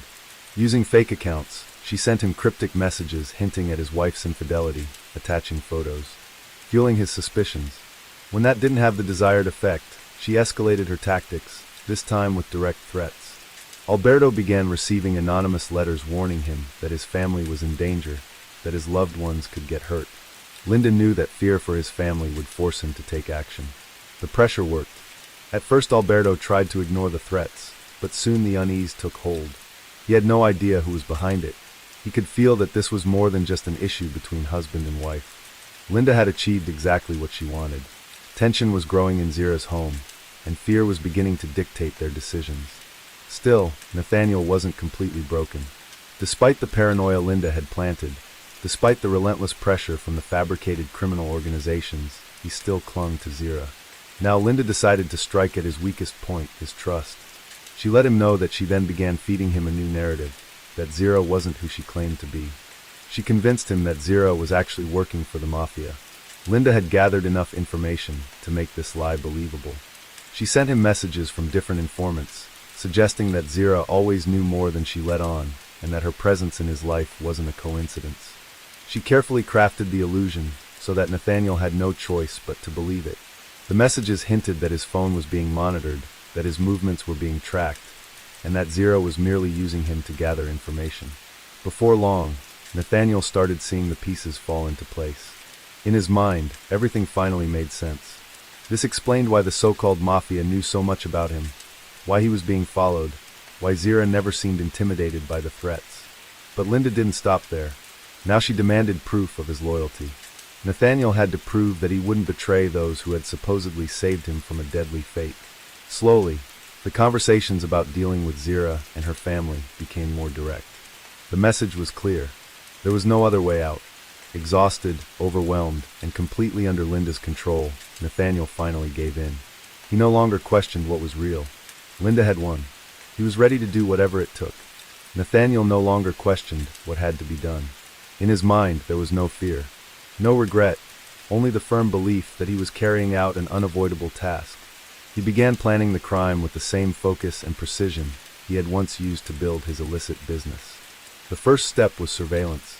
He studied Zira's schedule, noting when she was home and who was with her. He paid special attention to moments when her husband and family might be vulnerable.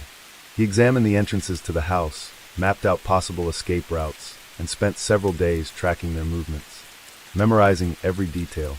At the same time, he gathered supplies.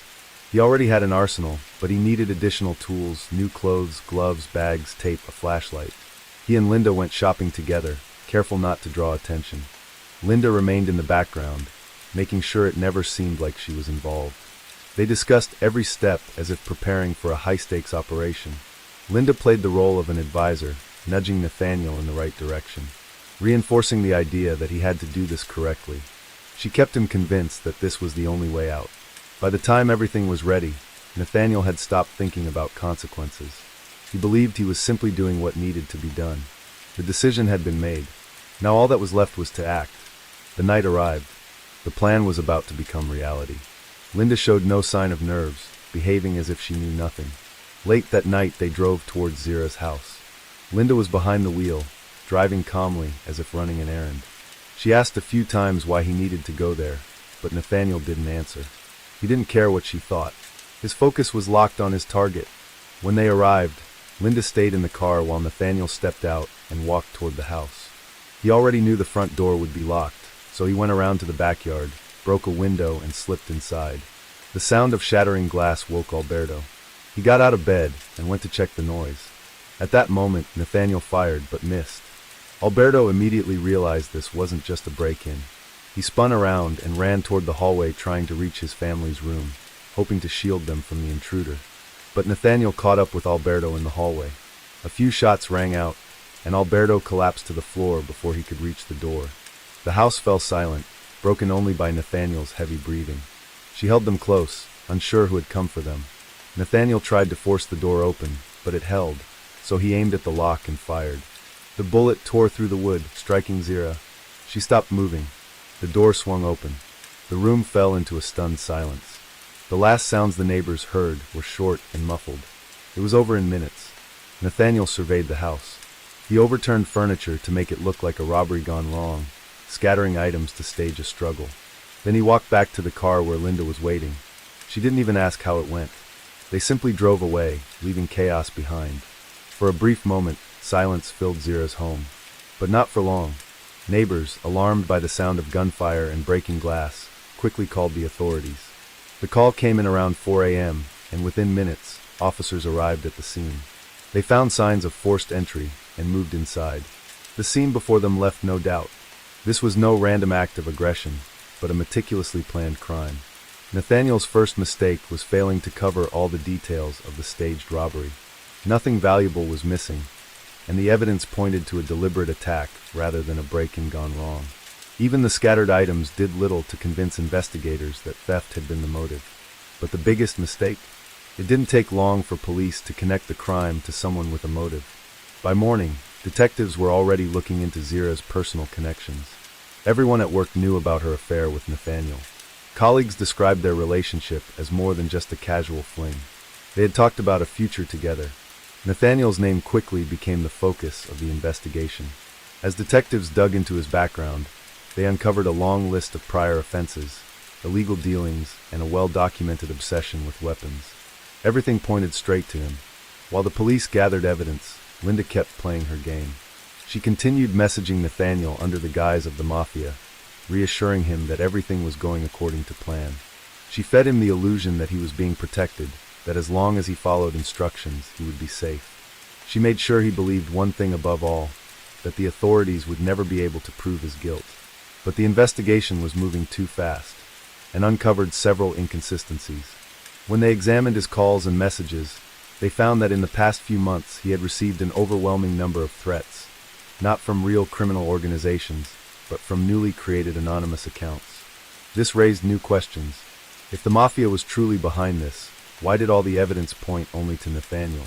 Why were there so many coincidences? What if the threat wasn't real but carefully staged? These doubts became a turning point in the case. For the first time, investigators began to suspect that there was more to this story than just a gang-related crime. As the investigation neared its conclusion, Nathaniel realized he was running out of time. He knew the police were closing in, and his arrest was inevitable. Panic set in when he noticed that he was being followed. He tried convincing himself that the mafia would step in and protect him, but deep down he knew the truth. He turned to his mother. They met in a secluded spot away from prying eyes. He told her he was in danger, that he was being accused of a serious crime, that he needed to disappear. But instead of support, he saw fear and hesitation. She didn't want to be involved. She understood that helping him meant becoming part of the crime. For a few days, Nathaniel attempted to stay hidden, but surveillance cameras caught him at a grocery store. He wasn't alone. Linda was with him. As soon as the police confirmed their location, a pursuit began. Patrol cars surrounded the area, but Linda and Nathaniel managed to get onto the highway. He was behind the wheel, and she sat beside him, watching the chaos unfold. The real question now was who was truly in control. Nathaniel believed he was the one steering the situation, but in reality everything was unfolding exactly as Linda had planned. The police had been chasing them, for Nathaniel had no intention of stopping. He gripped the steering wheel, pushing the car faster, weaving through traffic, determined to escape. Adrenaline overpowered his fear. Linda sat beside him, eerily calm. She didn't tell him to stop. She didn't scream or beg him to surrender. She just watched, as if she already knew how this would end. They sped onto a congested stretch of highway. Nathaniel tried to swerve around a truck, but lost control at the last and flipped multiple times before coming to a violent stop. When officers approached the wreckage, the inside of the vehicle was eerily silent. Nathaniel was still in the driver's seat, a gun in his hand. Linda was beside him, lifeless. In the final moments before the crash, he had fired at her, then turned the weapon on himself. Investigators later examined the scene, trying to understand why he had done it. Was it an act of revenge? A final outburst of rage? Or had he realized those last few seconds who had truly been behind everything? Had Linda confessed to him during that final ride, revealing that it had all been her doing? There were no answers. The only two people who knew the truth were gone, but the investigation didn't stop with their deaths. Detectives combed through their recent movements, phone records, and messages. At first, police believed Linda had been a victim, a woman caught under the influence of a dangerous man. But the deeper they looked, clearer it became that the real story was something else entirely. The key breakthrough came from analyzing Linda's devices. Her laptop and phone contained archives of messages, dozens of fake accounts, and logs of visits to sites linked to surveillance tools and social engineering tactics. It didn't take long for forensic experts to piece it together. Linda had orchestrated the entire web of threats, making Nathaniel believe he was being hunted by a criminal syndicate. Even more damning were her own messages, where she meticulously directed his actions, pushing him toward an inevitable conclusion. Logan records, IP addresses, and chat histories all pointed to her as the mastermind behind the entire scheme. She hadn't just preyed on Nathaniel's fears, she had carefully led him down a path of destruction. The recovered files revealed that this manipulation had been happening not for weeks, but for over a year. This wasn't an emotional breakdown or a crime of passion. It was a meticulously constructed. She had studied psychological manipulation, researched surveillance techniques, and tested different ways to control a person's mind. When the truth came out, the case took on an entirely new dimension. What had initially looked like an act of jealousy turned out to be something far more chilling. A calculated psychological game where Linda had been the true orchestrator. The ultimate irony was that her own deception led to her downfall. She had sought to control everything until the very end. But in the end, she became the victim of the very illusion she had created. She had pushed Nathaniel to commit crimes, convinced him to believe in a fabricated reality, and in the final moment, he turned against her. The case was officially closed, but the lingering questions remained.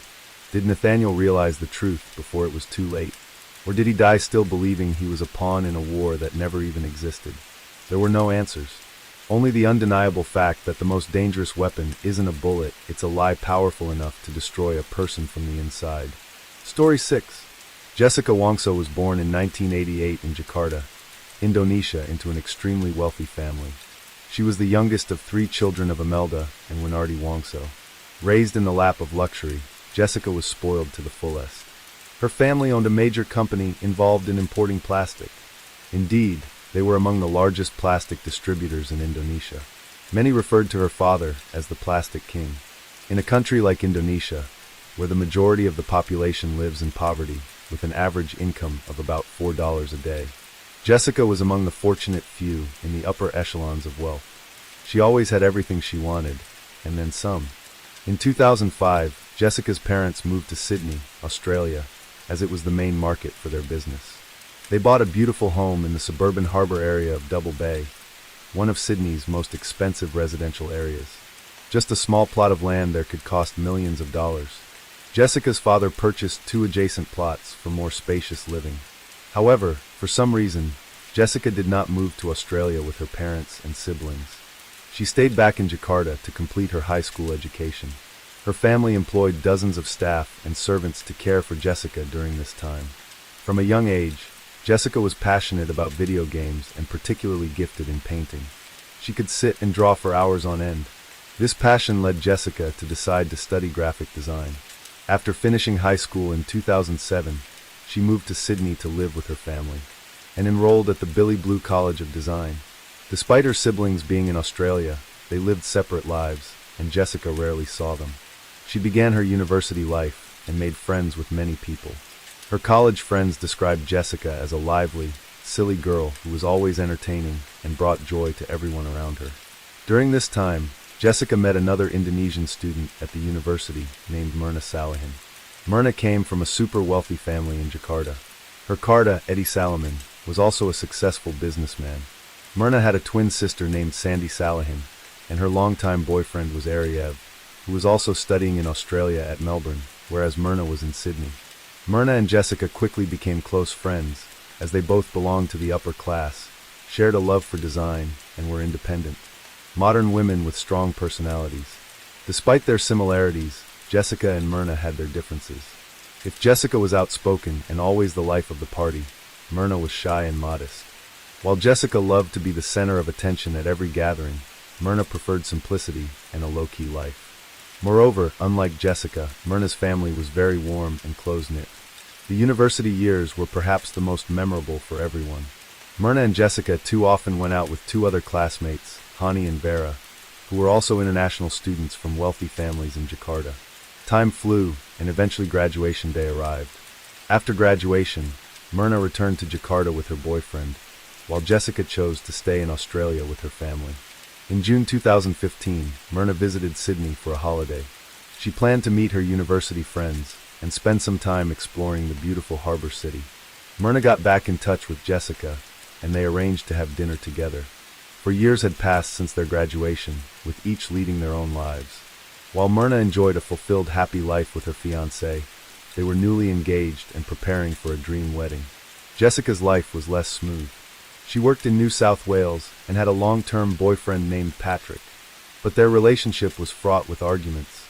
Jessica claimed Patrick used prohibited substances and was prone to violence. Jessica seemed to be dealing with a lot of mental issues, becoming increasingly depressed and negative. She was no longer the cheerful, lively Jessica from before. Myrna was worried for her friend. Being upright and straightforward, Myrna advised Jessica to decisively break up with Patrick. However, from Jessica's accounts, it was clear Patrick was not a decent man and had a detrimental effect on Jessica. Yet Myrna could never have anticipated Jessica's reaction afterwards. She became silent and did not respond to anything Myrna said. After Myrna finished speaking, Jessica abruptly stood up from the dining table and left Myrna alone in the restaurant without a word of goodbye. That day Myrna learned a costly lesson. Never advise someone to marry or to divorce. The friendship between Myrna and Jessica, already fading since graduation, now seemed irreparably fractured. Myrna told Arif that she would only meet Jessica if other friends were present. She didn't feel comfortable seeing Jessica alone. Arif said she shouldn't dwell too much on it. After all, Jessica lived in Sydney, and they were in Jakarta. They no longer shared many mutual friends. In November 2015, 5 months after an awkward encounter with Jessica in Sydney, Myrna held her fairy tale wedding with Arif in Bali. The couple enjoyed a beautiful ceremony, inviting all their friends except Jessica.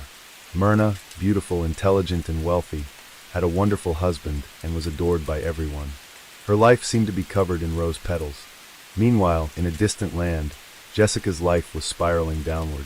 In August 2015, she crashed her car into a nursing home at 2 a.m. while intoxicated. Her Audi A3 smashed through a brick wall right next to the sleeping quarters of the elderly. Fortunately, no one was injured and Jessica was taken to the hospital for treatment. The accident woke everyone in the nursing home and caused chaos. Jessica sustained only minor injuries, but her poor Audi was severely damaged. This was not the first time in 2015 that Jessica had been in an ambulance. Throughout the year, she'd been hospitalized 5 times as she no longer wanted to live. Every few months, the police and ambulance had to visit Jessica's house. But each time her boyfriend arrived just in time. By November, Patrick had enough. He approached the police to request a restraining order to keep Jessica away. She had terrorized Patrick with thousands of phone messages, threatening to kill both of them if he left her. Jessica also continuously contacted, harassing Patrick's friends and family. Patrick expressed his exhaustion and concern for his and his family's safety. Meanwhile, Jessica was drowning in alcohol and exhibiting irresponsible behavior at work, which eventually led to her termination. Understandably, Jessica was furious. She lost her boyfriend, her job, and seemed to be losing herself. She sent threatening messages to kill her manager and the manager's mother. She warned the manager that she knew precisely how to kill someone. With nothing left for her in Sydney, Jessica decided to return to Jakarta. Everyone believed Jessica wanted to return home to start anew. However, her decision stemmed from a much darker motive. In early December 2015, Jessica formed a WhatsApp group with Hani and Myrna. Hani was also living in Jakarta. Myrna was still upset, and the two hadn't spoken since their last encounter. Therefore, Myrna didn't respond immediately to Jessica's messages. But after Jessica pleaded, and with Hani's involvement too, Myrna reluctantly agreed to meet. Jessica eagerly messaged in the group chat that she would treat them to drinks and take care of the reservations. She asked what everyone wanted to drink. Myrna said she liked Vietnamese iced coffee, but would order for herself when she arrived. They agreed to meet at 5 p.m. on Wednesday, January 6, 2016, at a luxurious cafe named Oliver Coffee in the Grand Indonesia Shopping Center. When the appointed day arrived, Jessica was there from 3:30 p.m., a full 90 minutes early. She wandered around surveying her surroundings. Actually, Jessica was scrutinizing the location of the cameras inside the cafe. Eventually, she chose table number 54, a secretive spot next to the wall, while hidden from view. At exactly 4:15 p.m., Jessica returned with 3 shopping bags from the Park and Body Shop. She said she had bought 3 bars of soap to give to her friends. After placing the shopping bags on the table, Jessica slightly shifted them to ensure they effectively blocked the camera's view. Moments later, she approached the bar and ordered 3 drinks, 2 cocktails, and 1 Vietnamese iced coffee, paying in advance. Once the server delivered the beverages, Jessica made sure they were all placed behind the shopping bags. After the server left, Jessica shifted her seat. Though the camera footage was blurry, Jessica's hand movements were noticeable. It appeared she was adding something to the coffee. After finishing, Jessica stashed the bags behind the chair and returned to her seat. When Myrna and Honey arrived at the cafe at 5:15 p.m., 15 minutes later than planned, their drinks had already been sitting on the table for over 45 minutes. Upon seeing them, Jessica stood up to greet them. Myrna's body language revealed her discomfort and awkwardness around Jessica. Seated between Jessica and Harney, Myrna was quickly prompted by Jessica to try the coffee. Unaware, Myrna complied, but after just 1 sip, she realized something was terribly wrong. She waved her hands frantically in front of her face, telling Hanny that the coffee tasted horrific. The drink remained nearly untouched, but that single sip was enough to seal Myrna's fate. Less than a minute later, Myrna's head snapped back in her final movement. She began to vomit, foam at the mouth, and convulse. She collapsed to the ground, all within a few minutes. Chaos ensued. Servers and the manager rushed over to help. Hani tried desperately to wake Myrna, but she was completely unconscious. The manager ordered the staff to call an ambulance and bring oxygen tanks. Curious patrons turned their heads in horror, while Hani screamed and wept uncontrollably. Only Jessica appeared eerily calm and emotionless. The restaurant manager later told the police that her initial thought was that the girl was having an epileptic seizure. However, Jessica glared at her and accused, "What did you guys put in the coffee?" The manager was perplexed and offended, wondering why this woman would accuse them of tampering with the drink. Her suspicion led her to instruct her staff to seal the coffee cup as evidence. If Jessica hadn't spoken up, perhaps the most crucial evidence of the case might have been discarded. Hani called Arif to tell him that Myrna was having a seizure and foaming at the mouth. Needless to say, Arif was panic-stricken. He rushed to the hospital, but by the time he arrived, Myrna had passed away. The doctors had done all they could, but it was too late. Arif was shattered by the cruel reality. They had just married 2 months prior. He had kissed his wife goodbye that afternoon, their future filled with plans and dreams. Only hours before he had everything, and now he had nothing. Myrna Salahin died at 6:30 p.m. on Wednesday, January 6, 2016. Myrna's family and friends were in shock. They couldn't comprehend how a healthy young woman in the prime of her life could suddenly die. Just 2 months after attending her dream wedding and wishing the couple a long, happy life, the same group was now gathered around her coffin in mourning. The sudden death of the beautiful young woman, coupled with the mysteries surrounding it, raised suspicions. At the funeral, Jessica's strange behavior was noticeable. She seemed irritated and did not shed a single tear. Jessica's odd demeanor fueled much speculation. Why was she insistent on Myrna drinking the coffee? Why had she ordered it 45 minutes before their arrival? Why choose a table hidden from the first security camera's view, with the second camera perfectly obstructed by 3 shopping bags? Tragically, events unfolded too quickly and unexpectedly, so no one searched Jessica that day. Surveillance footage showed that while everyone else was panicking and trying to help Myrna, Jessica stood aloof in the background looking around and scratching her thigh. Toxicologists theorized that the itchiness on Jessica's hand could have been caused by direct contact with cyanide. However, when asked to hand over her trousers for examination, Jessica claimed she had discarded them because Myrna had vomited on them. But in reality, Jessica never approached Myrna after she was poisoned. She just stood back, devoid of any emotion, not doing anything to assist. Nevertheless, it's hard to believe that a friend, a young woman of the upper class and education like Jessica, could be capable of such a heinous act. The manager handed Myrna's coffee back to the police for investigation. 3 days later, the test results were released. The police confirmed that the coffee contained a lethal amount of cyanide. Indonesia, being predominantly Muslim, has religious beliefs that discourage autopsy. In criminal cases, the police require the family's consent to perform one. Initially, Myrna's family was reluctant to allow the autopsy since they did not want her body to be disturbed. However, the investigators worked diligently to convince the family, assuring them that the procedure would be conducted with the utmost care. Ultimately, Myrna's family agreed to allow the police to take some samples, but they did not consent to a full autopsy.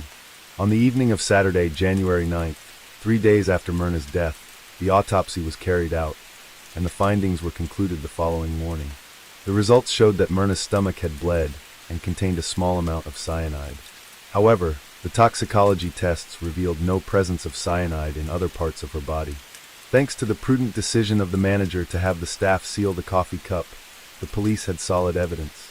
The murder weapon was a coffee cup laced with cyanide. The question arose, how did Jessica obtain cyanide?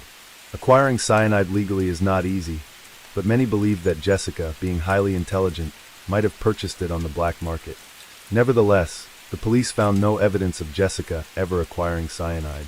The case shook the entire nation of Indonesia and garnered significant public interest and media attention.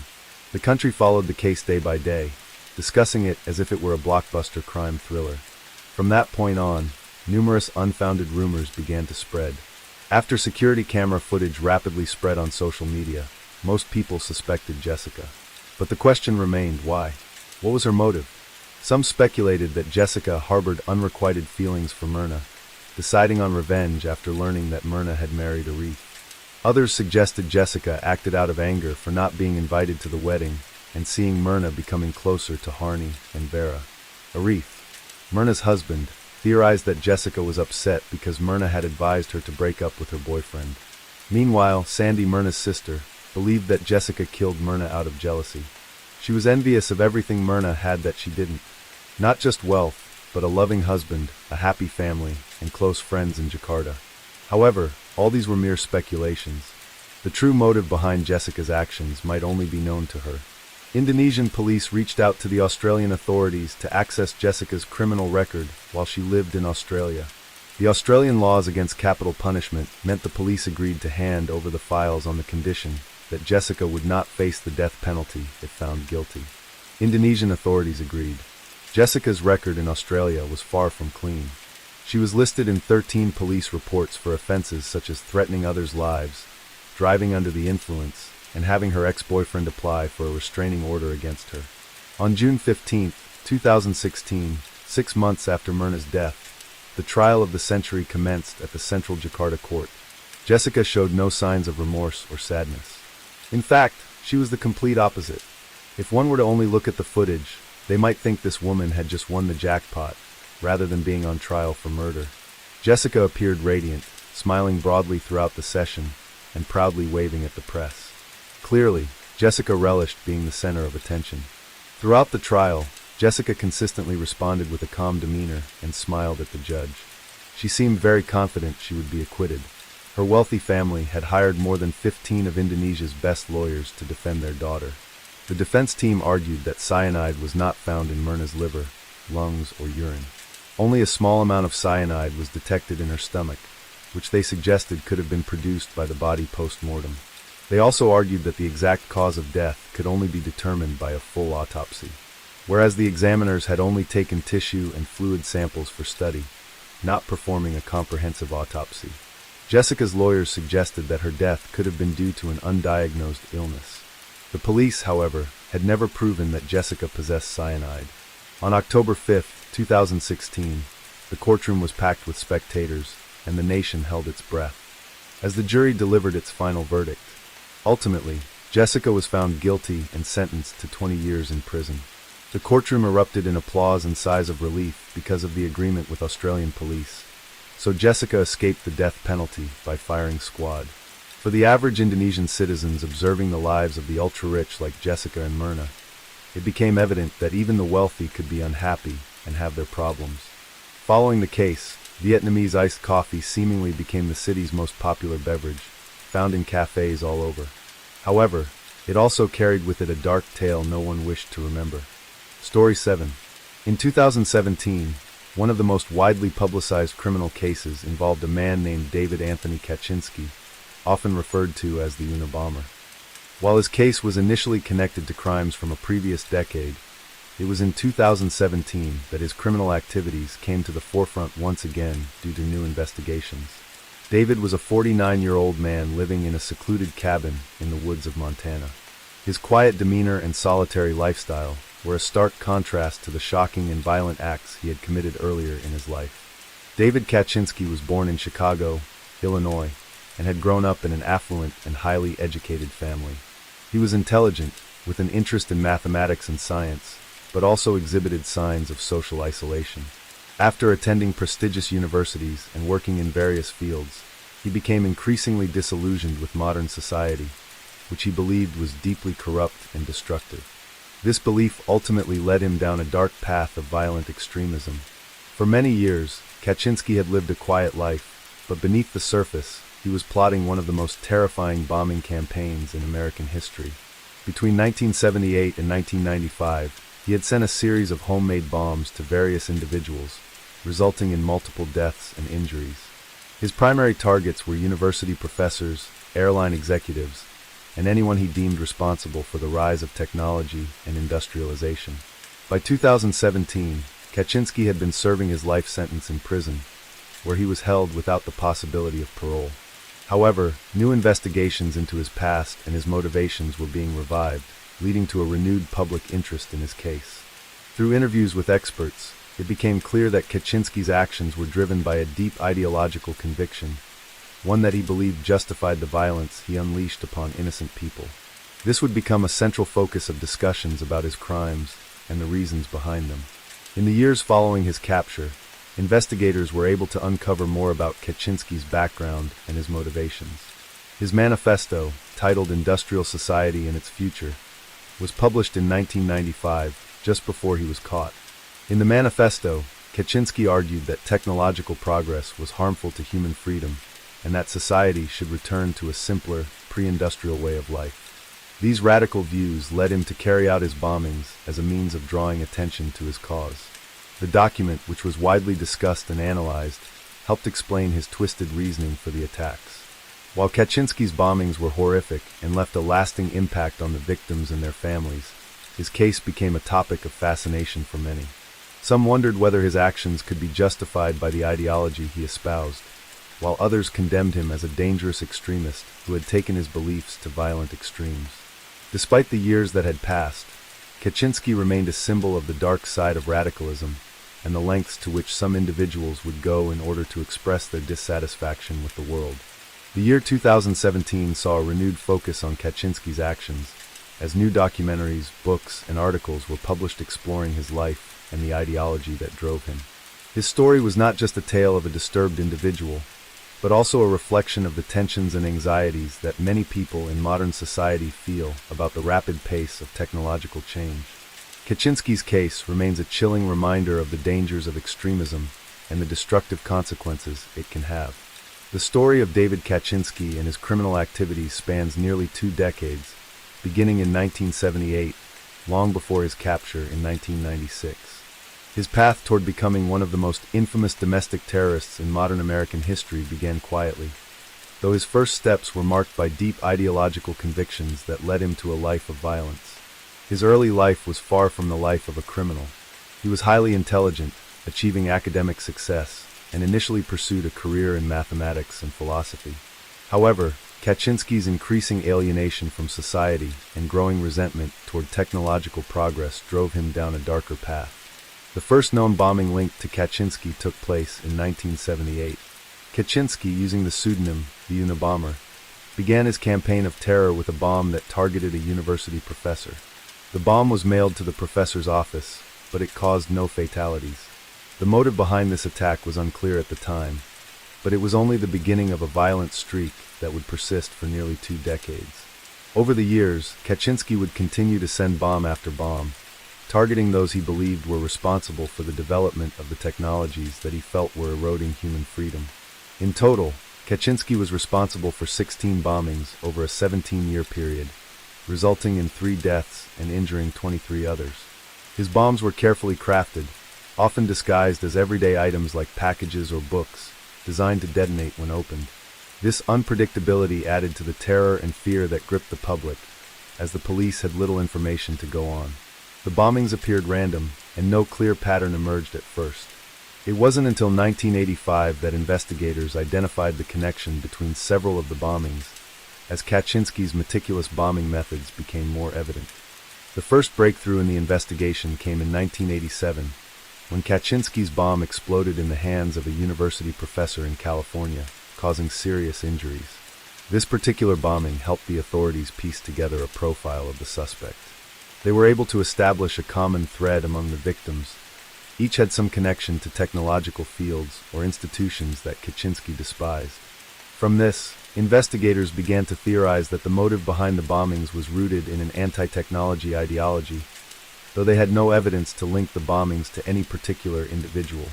The FBI, which had been involved in the investigation since the early 1980s, named Kaczynski the Unabomber because of the nature of the bombs and the connection to university-related victims. Despite multiple attempts to track him down, Kaczynski remained elusive, and the investigation continued to stall for years. At this point, the FBI was no closer to capturing Kaczynski than when the investigation had first begun. However, Kaczynski's choice of targets and his meticulous bomb-making skills gave investigators key clues. Authorities believed the bomber had extensive knowledge of engineering and was possibly a former professor or someone with technical expertise.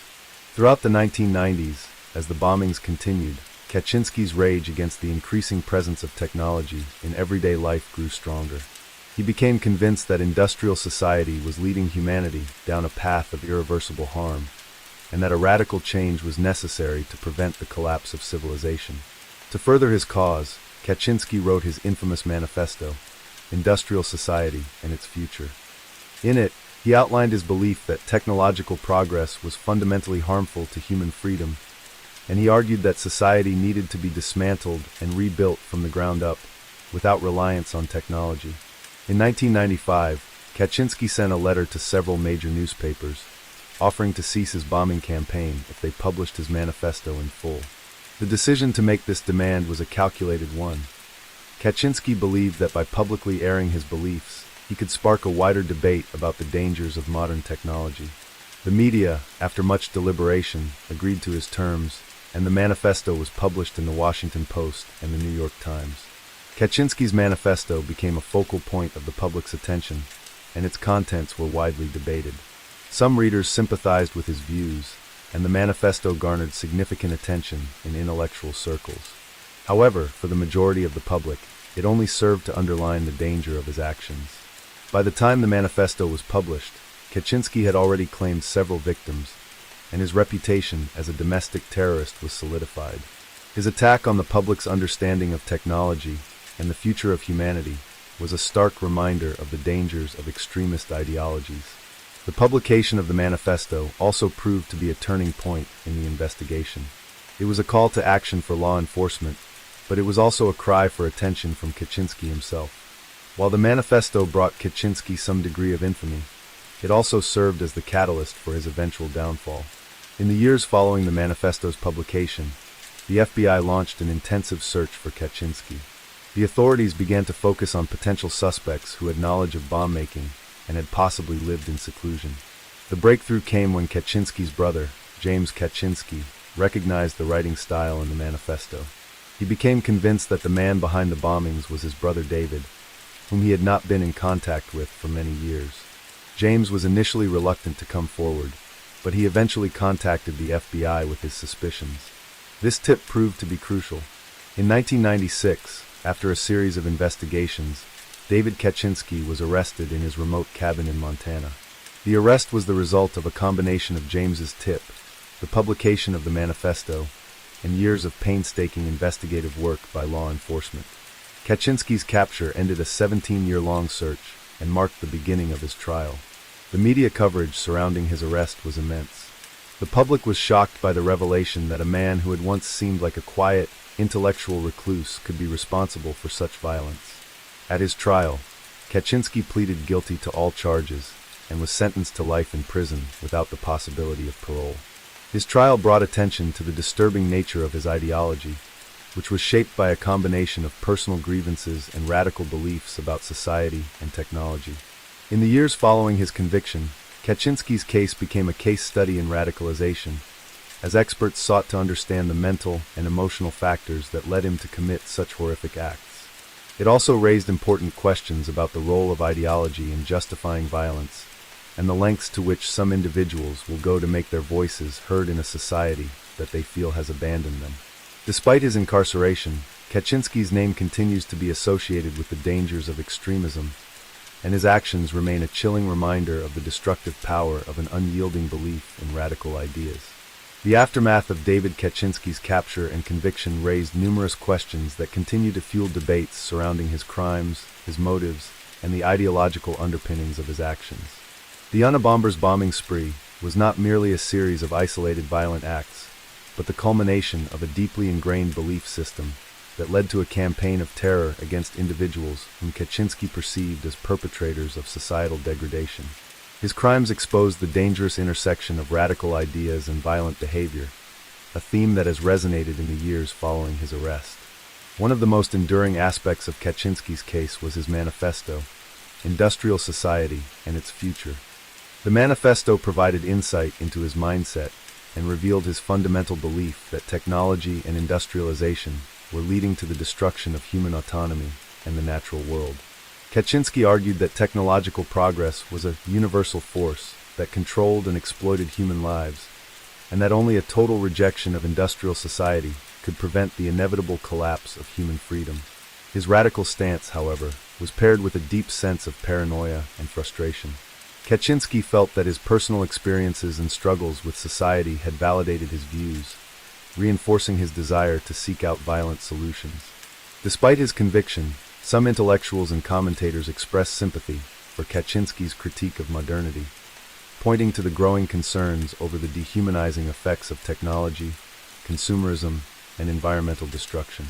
In a world where the pace of technological advancement seemed to be accelerating at an alarming rate, Kaczynski's anti-technology ideology found an audience among those who questioned the ethical implications of the digital age and the increasing dependency on technology in every aspect of life. However, Kaczynski's justification for violence, as well as his belief in the necessity of violent acts to promote his cause, set him apart from these more mainstream critics. His willingness to murder and maim in the name of his ideology was a shocking extension of his beliefs, leaving many to wonder how far someone could be pushed by a deep ideological conviction before they resorted to violence. The public's fascination with Kaczynski's case also led to a wider discussion about the nature of radicalization and the psychological factors that contribute to an individual's decision to resort to terroristic acts. Kaczynski's background revealed a number of contributing factors to his radicalization, from his early experiences of alienation and isolation to his profound disillusionment with the world around him. Many experts pointed to his early life and the emotional trauma he may have endured, particularly in his formative years, as contributing to his later behavior. Raised in a family where emotional expression was often stifled, Kaczynski struggled to form meaningful relationships and experienced a sense of profound disconnection from the world. It is widely believed that this sense of isolation fueled his growing resentment towards society. His experiences at Harvard University, where he was exposed to a more rigorous and intellectual environment, also played a significant role in shaping his worldview. Kaczynski's time at Harvard was marked by intense academic pressure, but it also exposed him to social and philosophical ideas that would later influence his radical thinking. However, his failure to assimilate into this intellectual world and his sense of alienation from his peers made him increasingly frustrated. His academic success, despite being overshadowed by personal discontent, led him to believe that his intellectual capabilities and insights should be recognized and valued by society. This, in turn, created a sense of righteous indignation, which eventually evolved into the violent ideology that would shape his later actions. While Kaczynski's background and beliefs are key to understanding his motivations, it is essential to acknowledge the sheer horror and damage he inflicted upon his victims. The bombings that spanned from 1978 to 1995 left lasting scars on those who survived and the families of those who were killed. Kaczynski's targets were carefully selected: professors, scientists, and businessmen, individuals who represented, in his eyes, the epitome of technological and industrial development.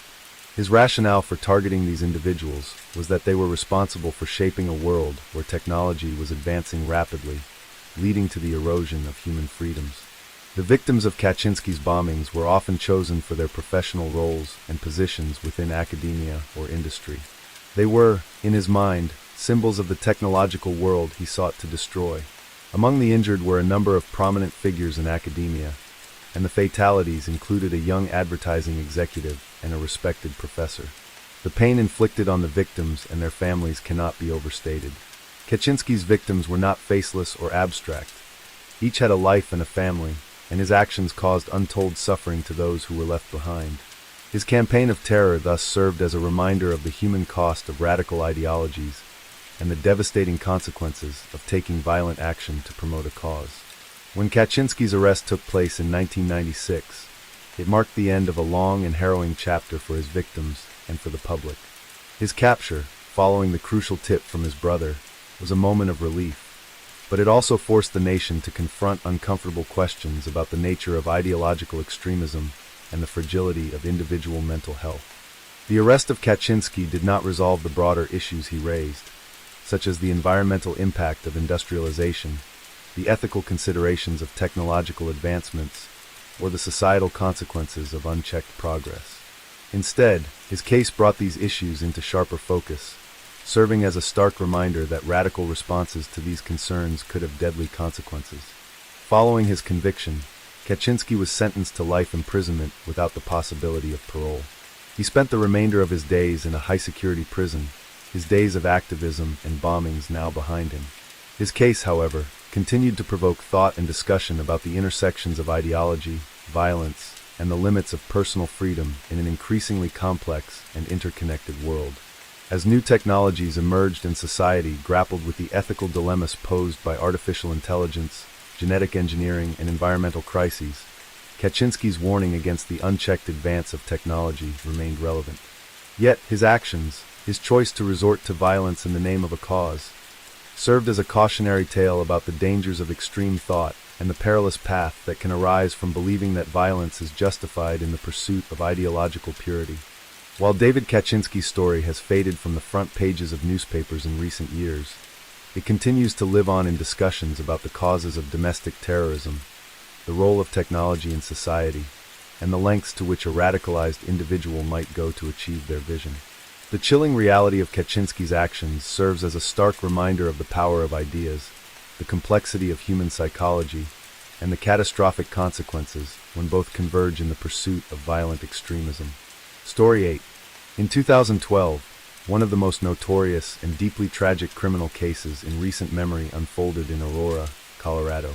The case involved James Egan Holmes, a 24-year-old former neuroscience graduate student who would become known as the perpetrator of the Aurora Theater shooting, one of the deadliest mass shootings in U.S. history.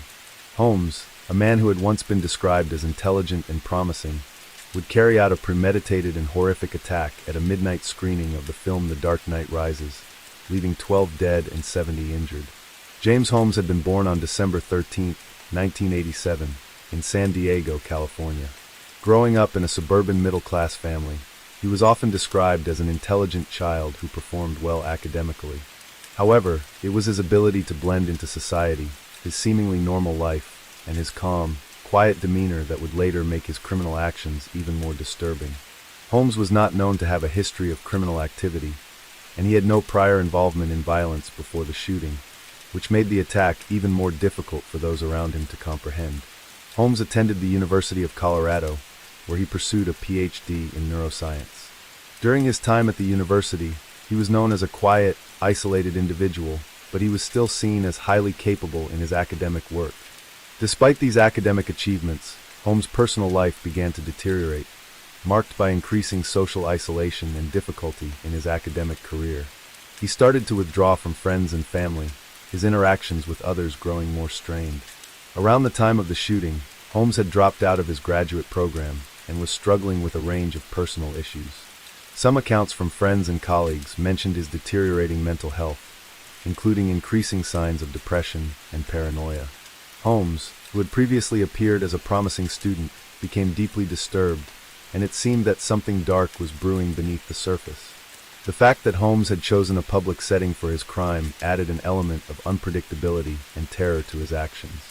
It was not a crime of passion or impulse. Rather, it was a meticulously planned attack. On the night of July 20th, 2012, Holmes attended the midnight screening of The Dark Knight Rises, a film that had garnered massive excitement and anticipation. As the movie began, Holmes, who was seated in the theater among the audience, left the building, donned protective gear, and re-entered through a side exit. Armed with multiple weapons, including a rifle, a shotgun, and 2 handguns, he opened fire on the unsuspecting moviegoers. The attack was swift and brutal. The movie theater, filled with excited fans eager to see the highly anticipated sequel to The Dark Knight, was plunged into chaos as Holmes began shooting indiscriminately at the crowd. His rapid firing of weapons, combined with the smoke canisters he deployed to obscure the view, caused panic and confusion among the audience. Many of the victims did not even have the opportunity to escape or seek shelter before they were hit. Some survived by playing dead, while others, horrifically wounded, struggled to flee the theater. The police and emergency services responded quickly, but the damage had already been done. Holmes had methodically targeted the theater's audience, leaving devastation in his wake. At the time of the shooting, Holmes was in the process of planning further attacks. Following the massacre, it was revealed that he had booby-trapped his apartment with explosives, intending for law enforcement and emergency personnel to be injured or killed while they investigated the scene. However, authorities discovered the devices before they could be triggered, preventing further tragedy. These revelations painted a chilling picture of the level of premeditation and planning involved in the attack. Holmes had seemingly thought through every detail of his violent plan, taking great care to ensure that as many people as possible would be affected by his actions. The aftermath of the shooting was devastating. The victims, many of whom were just enjoying a night at the movies, were left with physical and emotional scars that would last a lifetime. The 12 fatalities, most of whom were young adults, were mourned by families and friends who could not comprehend why anyone would target a group of innocent moviegoers. Among the dead were both young men and women, including several who were killed while attempting to protect loved ones or help those around them. Many others were severely injured, with some sustaining lifelong disabilities due to the injuries they sustained in the attack. The impact on the survivors, the victims' families, and the broader Aurora community was profound. For many, the motives behind Holmes' actions remained unclear. He had no prior history of violence, and no one had ever suspected that he would carry out such a horrific crime. Holmes did not have a criminal record, nor had he previously been involved in any incidents of violence. However, his behavior in the months leading up to the shooting indicated a marked shift in his mental state. He had shown signs of depression and social withdrawal, and reports suggested that he had become increasingly obsessed with violent thoughts. According to later investigations, Holmes had even reached out to mental health professionals, seeking help with his mental state. Despite this, he was able to carry out the attack, highlighting the failures of systems meant to identify and intervene with individuals at risk of violent behavior. As the investigation into Holmes' background and actions unfolded, it became clear that he had been planning the massacre for months. He had researched mass shootings and created a detailed plan for his attack. Holmes had also spent significant time acquiring weapons, purchasing firearms and ammunition online. His meticulous planning was evident in the way he had prepared both his apartment and his weapons, taking care to ensure that he had the means to execute his plan with precision.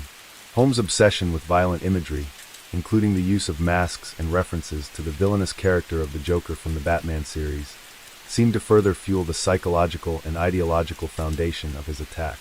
The question of why Holmes committed such a horrific act became a central focus of both public discourse and legal proceedings. Was it the result of a mental illness that led him to violence? Or did his actions reflect a more calculated desire for infamy or vengeance against society? Some experts suggested that Holmes may have been influenced by a variety of psychological factors, including his increasing sense of alienation and a distorted view of reality. Others propose that his actions may have been motivated by a desire for recognition, as the media frenzy surrounding the attack made him the center of attention. Holmes' trial would later shed light on many of these issues, as both the prosecution and defense attempted to explain the roots of his violence. As the investigation into the Aurora Theater shooting progressed, law enforcement agencies, psychologists, and the public all tried to make sense of what had driven James Holmes to commit such an atrocity. The scale of the attack and the randomness with which Holmes targeted his victims left many in a state of shock and disbelief. How could a young man, seemingly intelligent and unremarkable, transform into someone capable of carrying out such a devastating massacre? In the aftermath, the focus turned not only to understanding Holmes' motives, but also to the legal proceedings that would eventually unfold in the courtroom. Holmes was arrested just outside the theater shortly after the shooting. Law enforcement officers found him seated in his car, calmly waiting for his arrest, which added an eerie layer to the case. He did not resist, nor did he attempt to flee the scene. His calm demeanor upon being apprehended stood in stark contrast to the violence he had just unleashed. When police officers approached his vehicle, Holmes reportedly said, "I am the shooter," offering no explanation or motive. This admission set the stage for the investigation, but it also raised more questions about his mental state and the planning that went into his attack. In the weeks following his arrest, Holmes' behavior continued to be a subject of intense scrutiny.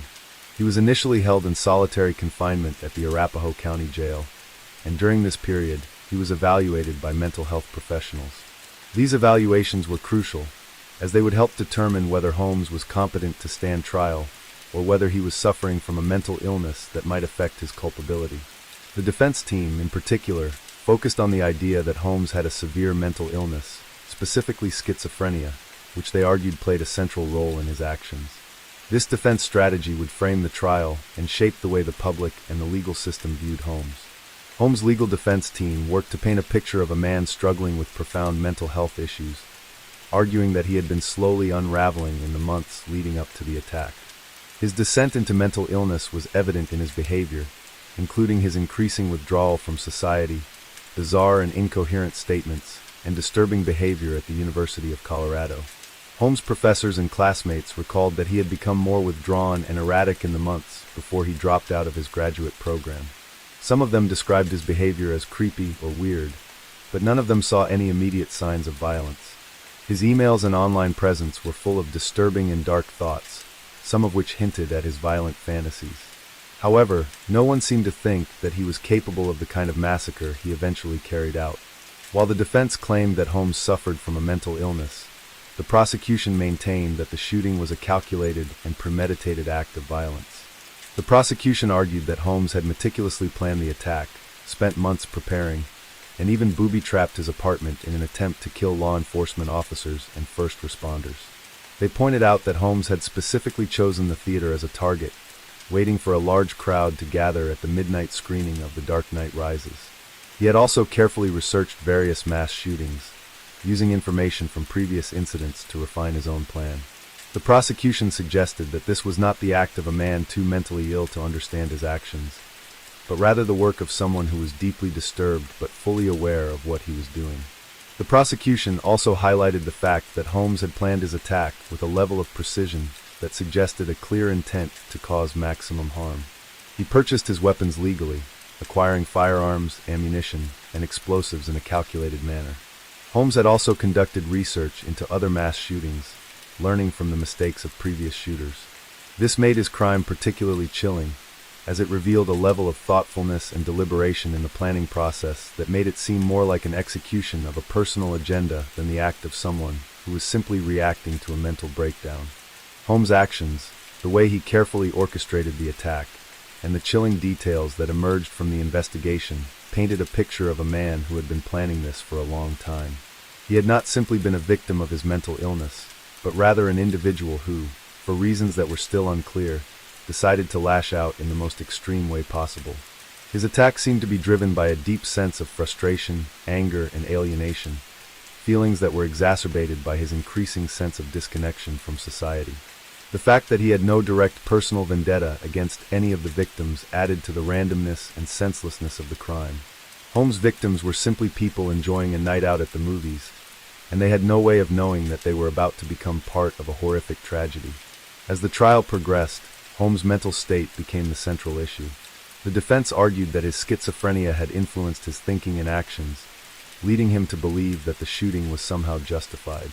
They claimed that Holmes had been delusional, experiencing vivid hallucinations and developing a belief that he was being controlled by outside forces. To support this, they presented evidence of his behavior during the months leading up to the shooting, including his bizarre interactions with therapists and his increasingly erratic behavior. They argued that Holmes was unable to fully understand the consequences of his actions and should therefore be treated as someone suffering from a mental illness rather than a cold-blooded criminal. On the other hand, the prosecution contended that Holmes had meticulously planned the attack and that his actions were driven by his own desire for notoriety and revenge against society. They pointed to his premeditation, his research into mass shootings, and the manner in which he prepared for the attack as evidence that he was aware of the gravity of his actions. According to the prosecution, Holmes' desire to create chaos and become infamous was a clear indication that he understood what he was doing, even if he was suffering from mental health issues. His actions were not the result of an impulse or an uncontrollable breakdown, they argued, but the result of a conscious decision to inflict harm on others. The trial of James Holmes began in earnest in 2015, more than 3 years after the shooting. It was a lengthy and highly publicized process that brought many of the victims and survivors to the forefront, as they were forced to relive the trauma of that fateful night. Families were left to grapple with the pain of losing loved ones, while survivors struggled to cope with the physical and emotional scars of the shooting. Throughout the trial, Holmes remained mostly silent, offering little in terms of explanation for his actions. His demeanor was cold and distant, further adding to the sense of detachment from the crime he had committed. The trial not only brought attention to the horrific nature of the shooting, but also sparked debates about gun control, mental health, and the societal factors that contribute to violent behavior. In the end, the jury found Holmes guilty of multiple counts of first-degree murder and attempted murder. Despite the defense's claims of mental illness, the jury concluded that he had the capacity to understand the consequences of his actions and that he had planned the massacre with deliberate intent. Holmes was sentenced to life in prison without the possibility of parole. The decision brought some measure of closure to the victims' families and survivors, though it did little to ease the grief and trauma that they continued to endure. Holmes would spend the rest of his life incarcerated, while the community of Aurora, still scarred by the events of that night, worked to heal from the devastating impact of his actions. The Aurora Theater shooting serves as a tragic reminder of the destructive power of mental illness when left unchecked, but also of the broader societal issues that can contribute to the creation of such individuals. The crime itself, as well as the legal and psychological aftermath, left a lasting impact on the United States, sparking debates about gun violence, mental health care, and the increasing polarization in society. It remains one of the darkest moments in modern American history, and the repercussions of that fateful night are still felt by the families of the victims, the survivors, and the broader community of Aurora. The aftermath of the Aurora Theater shooting became a focal point for a broader conversation about mental health and gun control. The emotional scars on the victims, their families, and the community of Aurora would take years to heal, and for many, the pain is still very real today. As the media continued to cover the case and Holmes' trial, public discourse surrounding mass shootings and the safety of public spaces intensified. The tragedy had brought into sharp focus the vulnerability of communities and individuals, leaving many to wonder how a person like James Holmes, who had once been a promising student, could fall into such an abyss of violence and despair. His actions, while incomprehensible, were not isolated. They represented a disturbing trend of mass shootings that had begun to plague the United States in the years leading up to the incident. Holmes' decision to carry out the attack in a public place was not just about causing harm to a specific person, but about creating chaos and fear in an entire community. The fact that the attack took place during a midnight movie screening only added to the horror. Movie theaters, for many, were once seen as safe spaces for entertainment and enjoyment. To have that sense of security shattered so brutally was part of what made the shooting so traumatic for those involved. For many survivors, the memory of the theater, a place where they had once gone to experience joy, was now forever tainted by the violence and loss that occurred on that fateful night. In the years following the attack, the victims of the Aurora shooting, as well as the survivors, became key figures in the ongoing conversation about the need for more effective mental health care and stricter gun laws in the United States. Several survivors became vocal advocates for change, speaking publicly about their experiences and working to raise awareness of the challenges faced by individuals who are impacted by gun violence. In the years since, gun control measures have been a topic of intense debate, with some advocating for stricter background checks, limits on assault weapons, and changes to mental health screening processes for gun buyers. However, despite the widespread public outcry for change, meaningful legislative action on gun control has been slow, with political divisions and lobbying from gun rights groups playing a significant role in stalling any major reforms. One of the most contentious aspects of the case was the debate over James Holmes' mental state. His defense team argued that he was not guilty by reason of insanity, claiming that his actions were driven by schizophrenia, a condition that he had been suffering from for several months leading up to the shooting. Experts testified that Holmes had experienced hallucinations, delusions, and profound mental disturbances that might have caused him to believe that his actions were justified. This defense raised significant ethical and legal questions about how to handle individuals who commit violent crimes due to mental illness. Some argued that if Holmes truly suffered from a severe mental illness, he should not be held fully responsible for his actions, while others maintained that his level of premeditation and planning indicated that he was aware of the consequences of his actions. The prosecution, on the other hand, argued that Holmes had planned the attack meticulously and had carefully chosen his weapons, the movie theater, and the time of day. They suggested that his desire for notoriety and his obsession with infamy played a significant role in his decision to carry out the massacre. The prosecution's argument was built on the idea that Holmes had sought to make a statement, not just to kill as many people as possible, but to create a spectacle of violence that would capture the attention of the public. It was revealed that he had researched previous mass shootings, including the infamous Columbine High School shooting, which occurred just miles away from the Aurora Theater. His desire to be remembered, even if as a villain, was an unsettling element of the case. This argument suggested that Holmes had both the capacity to understand the wrongfulness of his actions and the conscious intent to inflict harm. The ultimate verdict, in which Holmes was found guilty of 24 counts of first-degree murder and 140 counts of attempted murder, was a testament to the severity of his actions. He was sentenced to life in prison without the possibility of parole, a decision that reflected the gravity of the crimes he had committed. However, for the families of the victims, the sentence was not enough to erase the pain they felt. The loss of loved ones in such a brutal and senseless way left an indelible mark on their lives, and no amount of legal justice could bring them back. The Aurora shooting, like other mass shootings, highlighted the deep emotional toll that gun violence takes on both the victims and their communities. It was a painful reminder of how fragile life can be, and how quickly it can be taken away by a single individual's decision to commit violence. Despite the legal outcomes, the community of Aurora remained deeply scarred by the events of that night. For many survivors, the trauma of the shooting would never fade. Many carried physical and psychological scars that would stay with them for the rest of their lives. Some survivors suffered from post-traumatic stress disorder, PTSD, depression, and anxiety as a result of the shooting. The psychological toll on the victims and their families was immeasurable, and it was a reminder that even after the legal proceedings concluded, the emotional and mental wounds caused by the shooting would remain. The survivors of the Aurora Theater shooting also faced the difficult task of rebuilding their lives after the attack.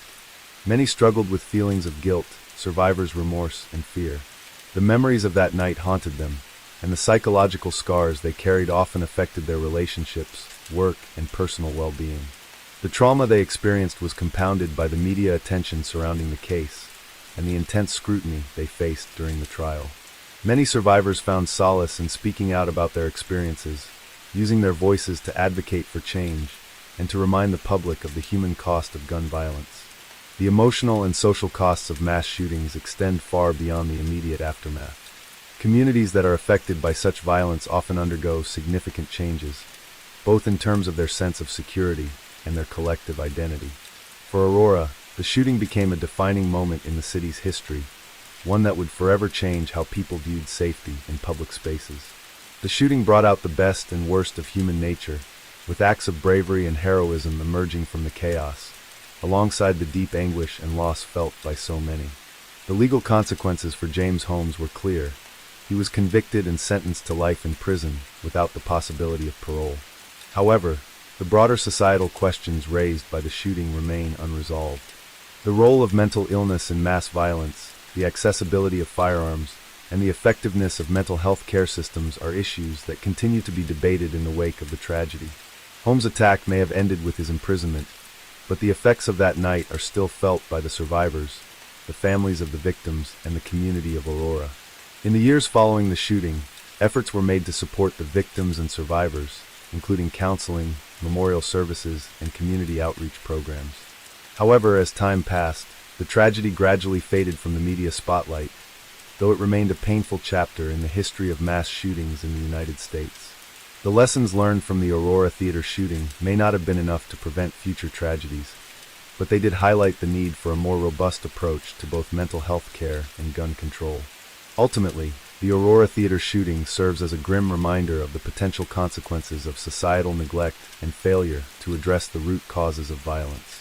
It is a story of a man who, driven by his own demons, chose to unleash unspeakable horror on an unsuspecting public, leaving a trail of destruction in his wake. The victims of the shooting, their families, and the city of Aurora will forever carry the weight of that night, and the world will continue to grapple with the deeper issues that led to such a senseless tragedy. Story 9. In 2020, one of the most shocking and tragic criminal cases to capture the attention of the United States was the killing of George Floyd, a 46-year-old black man, by a police officer in Minneapolis, Minnesota. The incident became a turning point in the ongoing struggle for racial justice and police reform in the United States. It sparked a worldwide outcry, igniting protests and conversations around systemic racism, police brutality, and the deep-rooted inequalities that still exist within American society. The incident took place on May 25, 2020, when George Floyd was approached by 4 Minneapolis police officers outside of a convenience store. Floyd was suspected of using a counterfeit $20 bill to make a purchase, an offense that would typically be treated as a minor incident. However, the situation quickly escalated when the officers, led by Derek Chauvin, attempted to arrest him. Floyd was handcuffed and forced to the ground, where Chauvin, a white police officer, knelt on Floyd's neck for over 9 minutes, despite Floyd's repeated pleas for help and his cries that he could not breathe. What made this case particularly alarming was the video footage captured by a bystander, which showed Floyd's distress and the complete disregard for his well-being by the police officers involved. The video, which went viral on social media, showed George Floyd pleading for his life, calling out for his mother, and slowly losing consciousness while Chauvin maintained his position on his neck. The video sparked outrage and a sense of helplessness across the country and around the world. It was clear that this was not just another case of excessive force. It was a brutal act of violence that ultimately led to Floyd's death. The officers involved were immediately placed on administrative leave, and Derek Chauvin was eventually arrested and charged with second-degree murder and manslaughter. The other 3 officers present at the scene, Jay, Alexander Quang, Thomas Lane, and Tu Tao, were also charged, though their roles in the incident were less direct. They were accused of aiding and abetting second-degree murder and manslaughter, as they failed to intervene or stop the excessive use of force. This case, which began as a seemingly routine police encounter, quickly became a national and international symbol of police violence against black individuals and communities of color. The timing of Floyd's death was also significant, as it occurred during the early months of the COVID-19 pandemic, which had already created widespread fear, uncertainty, and social isolation across the country. As the nation struggled with the health crisis, the murder of George Floyd reignited the larger discussion about inequality, social justice, and police accountability. The video served as a stark reminder of the systemic issues within American policing and the disproportionate use of force against black Americans. The reaction to Floyd's death was immediate and widespread. Protests erupted in major cities across the United States, with people taking to the streets to demand justice for Floyd and an end to police brutality. The Black Lives Matter movement, which had been advocating for racial equality and justice for years, gained unprecedented momentum. People from all walks of life, including allies of the black community, participated in these protests, making it one of the largest and most visible movements in U.S. history. The demonstrations were not limited to the U.S. but spread globally, with people in countries around the world showing solidarity with the cause, and demanding an end to racial injustice. In the days following the protests, the conversation around police reform took center stage. Many activists, public figures, and political leaders called for significant changes to law enforcement practices. One of the most prominent demands was the defunding of police departments, or more accurately, reallocating police funding to community services such as mental health care, education, and housing. Supporters of this movement argued that policing in its current form disproportionately impacted marginalized communities, particularly black and brown individuals, and that reform was necessary to create a more just and equitable society. On the other side of the debate, opponents of the defund the police movement argued that it was a call to completely dismantle law enforcement, which they viewed as unrealistic and dangerous. They pointed out that police officers were essential for maintaining public safety and argued that calls for defunding could lead to an increase in crime. Instead, some advocates pushed for reforms such as better training for officers, increased accountability, and improved community policing efforts. The debate over police funding and reform became one of the central issues of the 2020 protests and would continue to shape political discussions for years to come. In addition to the public protests, Floyd's death also prompted a re-examination of police practices, particularly the use of force and the lack of accountability in many police departments. The incident brought to light the widespread issue of police officers rarely being held accountable for their actions when they use excessive force. In the case of George Floyd, Derek Chauvin's actions were caught on video, which made it impossible for the police department or anyone else to deny the brutality of the incident.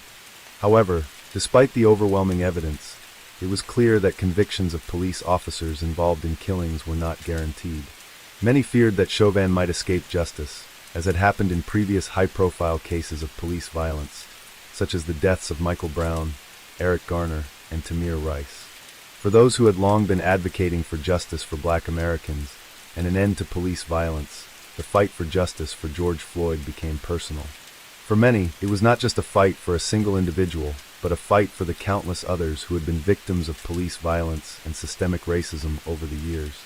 The pain and anger over Floyd's death were compounded by the knowledge that this was not an isolated incident, but part of a larger pattern of brutality that disproportionately affected Black people in the United States.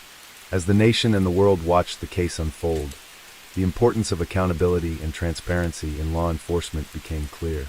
The widespread protests and the pressure placed on political leaders and law enforcement officials made it difficult for them to ignore the demands for change. In the weeks following Floyd's death, Minneapolis City Council members pledged to work toward dismantling the city's police department and replacing it with a new model of public safety, although this effort faced significant political and legal challenges.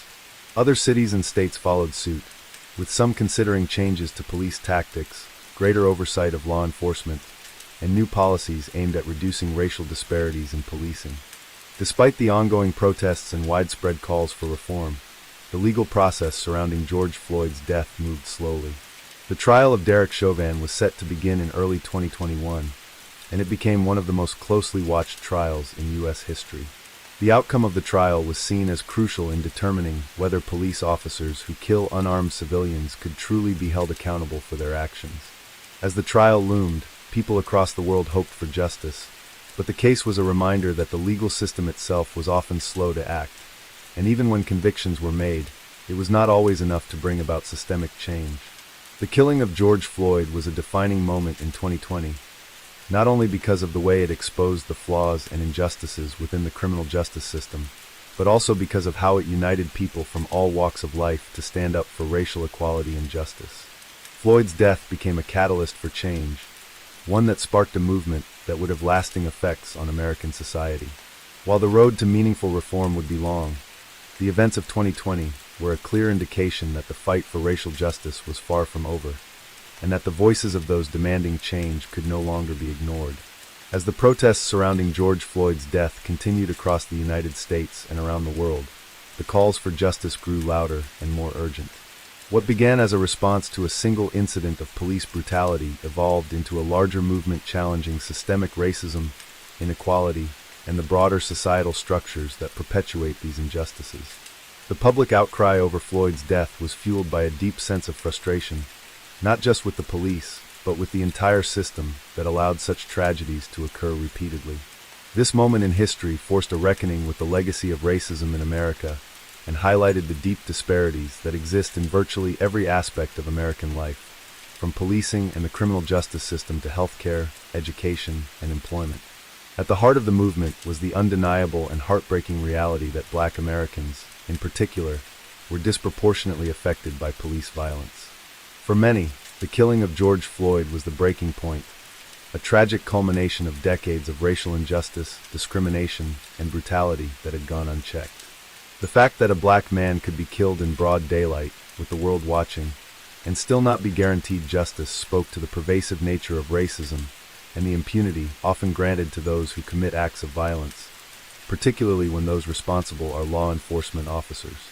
The protests, while initially sparked by Floyd's death, also brought attention to the deaths of other Black individuals, both in recent years and throughout American history. Names like Breonna Taylor, Ahmaud Arbery, Tamir Rice, and Michael Brown became symbols of the broader struggle for justice and equality.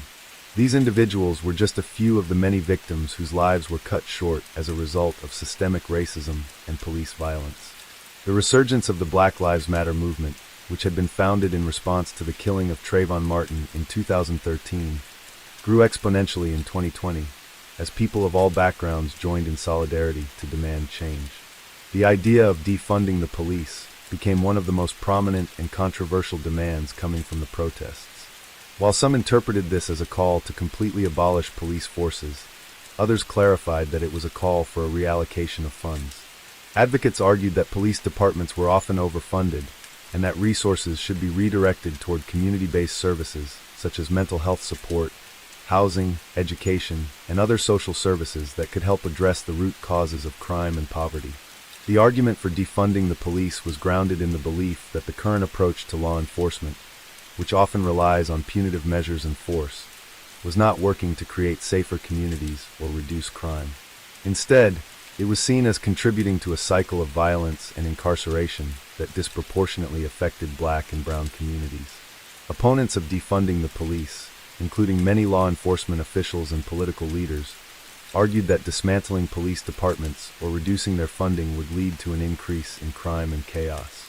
They emphasized the need for law enforcement to maintain a strong presence in order to ensure public safety, particularly in urban areas. Critics also pointed out that police officers often faced immense stress and difficult situations, and that reform, rather than defunding, was the more effective solution.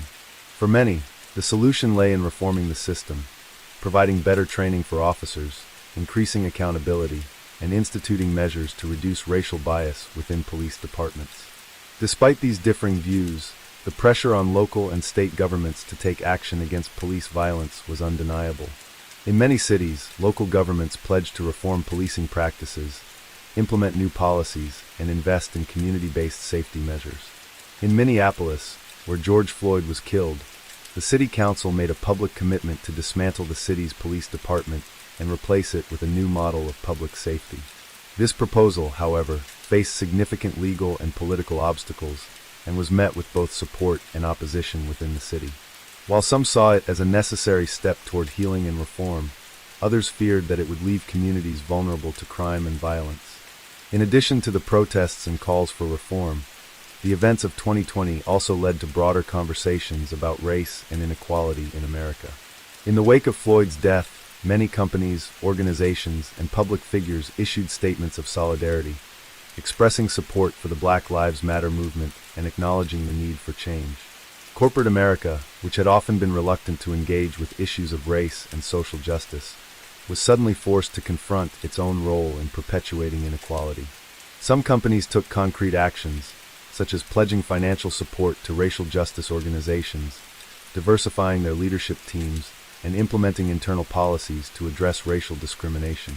On a national level, the 2020 election cycle also saw a significant shift in the discourse around race and policing. As the country grappled with the aftermath of George Floyd's death, discussions about police reform and racial justice became central to the political debate. Former Vice President Joe Biden, who was running for president against incumbent President Donald Trump, made racial justice a key part of his platform. Biden called for greater police accountability, the establishment of a national database to track police misconduct, and funding for community-based public safety initiatives. However, his position was not as radical as some activists had hoped, and many argued that his proposed reforms did not go far enough to address the systemic issues that were highlighted by Floyd's death. President Trump, on the other hand, took a more conservative approach, emphasizing law and order and supporting the police. He painted the protests as a threat to public safety and positioned himself as the defender of the police and the status quo. He also criticized calls to defund the police, claiming that such actions would lead to increased crime and violence. The stark contrast in how the two candidates approached the issue of racial justice and policing became a defining issue of the election and contributed to the polarized political climate of the time. As the trial of Derek Chauvin began in March 2021, the nation remained on edge. The case was expected to be a crucial test of whether police officers could be held accountable for the deaths of civilians, particularly black men. In many previous cases of police violence, officers had either been acquitted or faced minimal consequences for their actions. The trial would be closely watched, not just by those directly involved in the case, but by people across the country and around the world who had been deeply affected by Floyd's death. In the courtroom, the prosecution presented a compelling case, with testimony from medical experts, law enforcement officials, and bystanders who had witnessed the killing. The defense, meanwhile, argued that Chauvin had acted in accordance with police procedure and that Floyd's death was caused by underlying health conditions and drug use. The defense's argument, which sought to cast doubt on the cause of death, was seen by many as an attempt to deflect blame and avoid accountability. However, the video evidence was irrefutable, and the trial was seen as an opportunity for justice to prevail. On April 20th, 2021, Derek Chauvin was convicted on all charges, including second-degree unintentional murder, third-degree murder, and second-degree manslaughter. The verdict was met with relief and celebration by many, particularly those who had been involved in the protests and had fought for justice for George Floyd. It was seen as a significant step toward holding police officers accountable for their actions and a sign that the system could, in some cases, deliver justice. However, for many activists and organizers, the victory was bittersweet. While the conviction of Chauvin was a crucial moment, it was not enough to undo the years of harm caused by police violence, and it did not signal the end of the struggle for racial justice. The killing of George Floyd in 2020 became a watershed moment in the fight against systemic racism and police violence. The protests and the calls for reform were a powerful reminder that the fight for racial justice was far from over, and that the country needed to confront its history of inequality and oppression. The events of 2020 and the aftermath of George Floyd's death would continue to shape the national conversation about race, policing, and justice in the years to come, as activists, lawmakers, and ordinary people worked to create a more equitable society. The conviction of Derek Chauvin was seen by many as a landmark moment in the pursuit of justice for George Floyd, but it was clear that the road to systemic change in policing and racial equality was far from over. While Chauvin's trial and conviction were significant, they did not erase the broader issues that led to Floyd's death or resolve the deep-rooted problems within the criminal justice system. The calls for justice, reform, and an end to police brutality did not stop with the verdict. Rather, they became more urgent and widespread. In the months following Chauvin's conviction, attention turned to the other three officers involved in George Floyd's death: J. Alexander Kueng, Thomas Lane, and Tu Tao. These officers had been present at the scene when Chauvin killed Floyd, and though they did not directly participate in the killing, they were accused of failing to intervene or stop the excessive use of force. In federal court, these officers faced charges of violating George Floyd's civil rights by depriving him of medical care and failing to intervene during the fatal incident. Additionally, they were charged with aiding and abetting second-degree murder and manslaughter in state court. Their cases would be closely followed as the nation continued to grapple with the aftermath of Floyd's death and the broader implications for police accountability. At the same time, the debate over police reform and defunding continued to evolve, with various states and local governments taking different approaches. In some cities, including Minneapolis, there were serious discussions about dismantling or defunding the police. Minneapolis, where George Floyd was murdered, became ground zero for discussions about police reform. As mentioned earlier, the Minneapolis City Council voted to dismantle the city's police department, pledging to replace it with a new public safety model. This proposal, however, faced significant political opposition legal challenges, and practical concerns about how such a transformation would unfold. While the idea of defunding or dismantling the police garnered significant attention, many people remain skeptical about the practicality and safety implications of such measures. Other cities around the country also initiated discussions on policing reform. Some, like Portland and Los Angeles, proposed reallocation of police funds toward community-based alternatives, including mental health services, housing programs, and education initiatives. These efforts aim to address the root causes of crime, such as poverty and lack of access to resources, and reduce the need for police intervention in situations where law enforcement might not be the best solution. While these proposals were met with resistance from some law enforcement agencies and conservative political figures, they represented a shift in thinking about public safety and law enforcement. The idea of rethinking public safety was not limited to progressive or liberal cities. Conservative areas also began to consider alternatives to traditional policing. Some states, including California and New York, passed legislation aimed at increasing police transparency and accountability. For example, California enacted new laws requiring the use of body cameras by police officers, expanding oversight of police practices, and creating a statewide database to track police misconduct. New York passed the Eric Garner Anti-Chokehold Act, which banned the use of chokeholds by police officers, following the tragic death of Eric Garner, another unarmed black man, in 2014. These measures were seen as steps toward improving policing, but many activists and reform advocates believed that they were merely incremental changes and that more fundamental transformations were necessary. Despite these efforts, the path to meaningful reform remained uncertain. The idea of abolishing or defunding the police remained highly controversial, with many people arguing that such an approach would leave communities vulnerable to crime and violence. Even some who supported police reform feared that dismantling police departments entirely would create a dangerous vacuum, leaving citizens without the resources and protections provided by law enforcement. This debate continued to fuel tension within political circles, with some advocating for more radical changes to policing and others calling for incremental reforms that could still address issues of systemic racism and police violence without fully dismantling the system.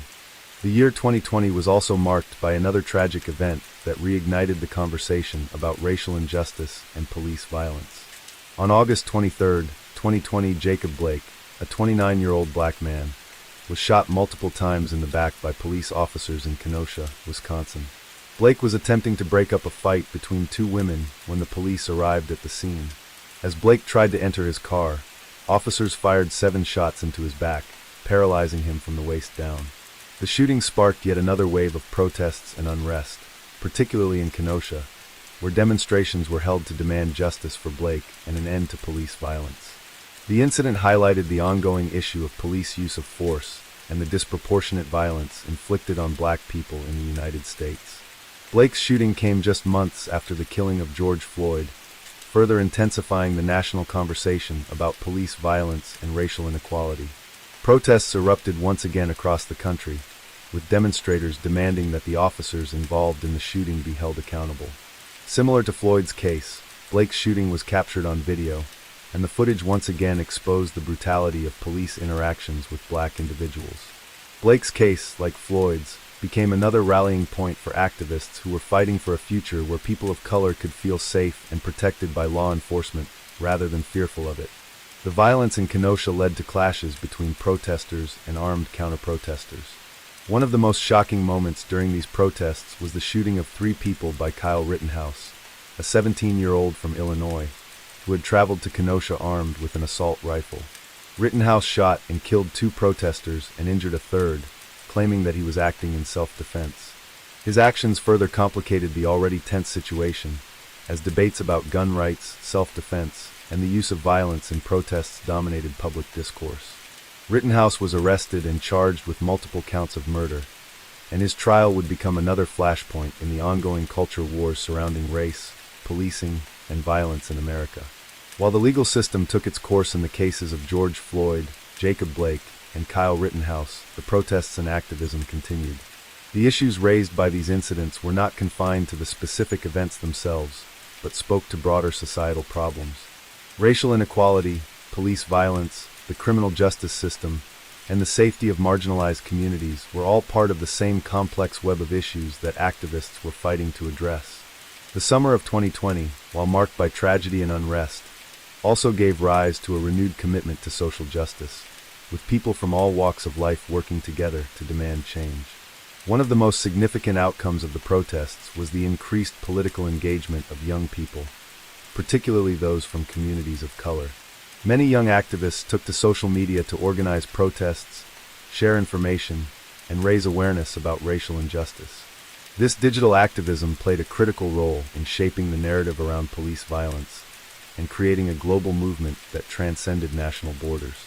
The power of social media allowed the voices of marginalized communities to reach a wider audience, mobilizing people in ways that were not possible in previous generations. In the wake of George Floyd's death and the protests that followed, many cities began to implement new police policies and practices aimed at improving transparency and accountability. Some police departments adopted body cameras for officers, while others implemented policies to limit the use of force, such as banning chokeholds and requiring officers to intervene when they witness excessive force. However, these changes, while important, were still seen by many as insufficient to address the root causes of police violence and systemic racism. Activists continued to push for deeper, more structural changes, including the reimagining of public safety, investment in community services, and efforts to combat racial inequality at all levels of society. As 2021 began, the United States remained in a state of reckoning. The questions raised by George Floyd's death, questions about police brutality, racial injustice, and the role of law enforcement in American society, had not been answered overnight. Instead, they sparked a larger, ongoing conversation about the kind of country America wanted to be. The fight for racial justice, sparked by one man's tragic death, had grown into a movement that demanded that the U.S. confront its history, acknowledge its failings, and work toward a more just and equitable future. For many, the journey toward justice was far from over. While Floyd's death and the subsequent protests brought about important changes in public discourse and policy, the larger struggle for racial equality, police reform, and social justice continued. As the nation moved forward, it became clear that this was not just a moment of protest, but part of a long and sustained effort to bring about meaningful change and ensure that Black lives, and all lives, are valued and protected. Story 10. In 2023, Australia witnessed a tragic and disturbing criminal case that captured national attention. The disappearance and murder of a 24-year-old woman named Tara Brown in the state of New South Wales. The case, which began with a seemingly ordinary disappearance, eventually unfolded into a story of betrayal, violence, and a chilling discovery that would shake the Australian public and law enforcement to their core. Tara Brown, a well-known local in her community, had been working as a nurse in a regional hospital in New South Wales. Tara had been living with her boyfriend, Jack Davis, in a small suburban home for about a year. They had a seemingly normal relationship, or so it appeared to their friends and family. However, just a few days before Tara's disappearance, those closest to her began to notice subtle signs of tension between the couple. Tara's colleagues described her as a hard-working and kind individual, someone who was dedicated to her job and always eager to help others. She had no known history of domestic issues or problems, and she was not someone who would have disappeared voluntarily without any explanation. On the evening of March 15, 2023, Tara was last seen leaving her work shift at the local hospital. Her boyfriend, Jack, was supposed to meet her at a nearby cafe, but she never showed up. Tara's family and friends grew increasingly worried as hours passed without any word from her. The following day, when Tara still hadn't made contact with anyone, her family contacted the police to report her as missing. Local law enforcement immediately launched an investigation, but the case was initially shrouded in mystery. Tara's phone had been turned off, and there was no trace of her whereabouts. Police scoured the local area, looking for any evidence that might lead to her location. Her car was found abandoned in a parking lot, and there were no signs of struggle or foul play at the scene. At first, investigators believed that Tara might have voluntarily left to clear her head, though this theory seemed unlikely given her close relationships with family and friends. However, as days turned into weeks with no new leads, the investigation took a darker turn. Law enforcement began to suspect foul play and began looking into Tara's personal life for possible clues. As part of their investigation, detectives interviewed Tara's boyfriend, Jack Davis. At first, he appeared cooperative, but his behavior soon raised suspicion. He was unable to provide a clear explanation of the events leading up to Tara's disappearance, and his inconsistent statements raised concerns among investigators. His alibi was shaky, and his reluctance to help police with their inquiries seemed increasingly suspicious. Law enforcement officers also discovered that Tara had recently become concerned about Jack's behavior. A week before her disappearance, she had confided in a close friend that she was beginning to feel uneasy about their relationship. She had noticed that Jack had become increasingly controlling, monitoring her phone and questioning her interactions with other people. Tara's friends reported that she had mentioned feeling trapped in the relationship and had even talked about ending things with Jack, though she had not shared the full details of her worries. Tara's family, too, became concerned as they learned more about her relationship with Jack. They recalled an incident from several months prior in which Tara had arrived at a family gathering with visible bruises on her arms. She explained the marks away by saying she had bumped into something while out on a hike, but her family now wondered if there was more to the story. At the time, no one had suspected that Jack might be involved in any abusive behavior. But in the wake of Tara's disappearance, her family began to worry that the bruises were a sign of something more sinister. As the investigation into Tara's disappearance deepened, law enforcement began to focus more closely on Jack Davis. Detectives conducted a thorough background check on him, uncovering a history of violent behavior. In his early 20s, Jack had been involved in several incidents of aggression, including an altercation with a previous partner. Though these incidents had not resulted in criminal charges, they raised alarm bells for investigators who were now looking at Jack as a prime suspect. The breakthrough in the case came several weeks after Tara's disappearance, when police received an anonymous tip-off from a person who claimed to have seen Jack Davis acting suspiciously near a secluded area in the woods on the night of Tara's disappearance. Acting on this tip, investigators expanded their search into the nearby forested areas and uncovered a grisly discovery. In a remote part of the woods, just outside the small town of Bowral, authorities found Tara's body, partially concealed under a pile of leaves and branches. Her cause of death was immediately determined to be blunt force trauma to the head, likely inflicted by a heavy object. Forensic evidence indicated that she had been struck multiple times before being left in the woods to die. The discovery of Tara Brown's body marked the beginning of a major criminal case that would involve not only the police but also the legal system, as Jack Davis became the prime suspect in her murder. The evidence against him continued to mount, and detectives soon pieced together a timeline that placed him at the scene of the crime on the night of Tara's death. The investigation into the nature of their relationship revealed that Jack Davis had, in fact, been abusive toward Tara. It became clear that Tara had been trapped in an abusive relationship with a man who had grown increasingly violent and controlling. As the investigation progressed, police discovered that Jack had been plotting to kill Tara in the days leading up to her death. He had even gone so far as to purchase a weapon, an old-fashioned steel pipe, which he used to deliver the fatal blows. It was revealed that Jack had been harboring feelings of jealousy and resentment toward Tara, who had expressed her desire to break up with him. He had become enraged by the idea of losing control over her, and this desire for control ultimately led to the tragic murder.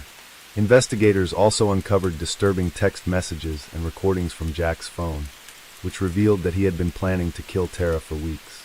These messages, combined with the forensic evidence and eyewitness testimony, were crucial in building a strong case against him. As the case moved toward trial, the public's outrage grew. The story of Tara's murder struck a nerve with many people in Australia, who were deeply disturbed by the brutal nature of the crime and the fact that it had occurred in the context of a controlling and abusive relationship. The case became a symbol of the dangers of domestic violence and the need for greater awareness and intervention in such situations. Domestic violence advocates in Australia used Tara's story to highlight the importance of providing support and resources for individuals in abusive relationships and to push for stronger legal protections for victims. Tara Brown's family, devastated by her loss, vowed to honor her memory by raising awareness about domestic violence and working to ensure that other women would not suffer the same fate. In the wake of the case, they became active in advocacy work, speaking out about their experience and supporting victims of abuse. Tara's parents, in particular, became vocal advocates for changes in the legal system to better protect individuals from domestic violence, especially in cases where there was a known history of abuse. Meanwhile, Jack Davis was arrested and charged with Tara's murder. He was also charged with several related offenses, including unlawful possession of a weapon and attempting to cover up the crime. As he awaited trial, Jack Davis maintained his innocence, claiming that he was not responsible for Tara's death. However, the evidence against him was overwhelming, and the public awaited the outcome of the trial with bated breath. The legal proceedings would determine whether justice would be served for Tara Brown and whether Jack Davis would face the full consequences of his actions.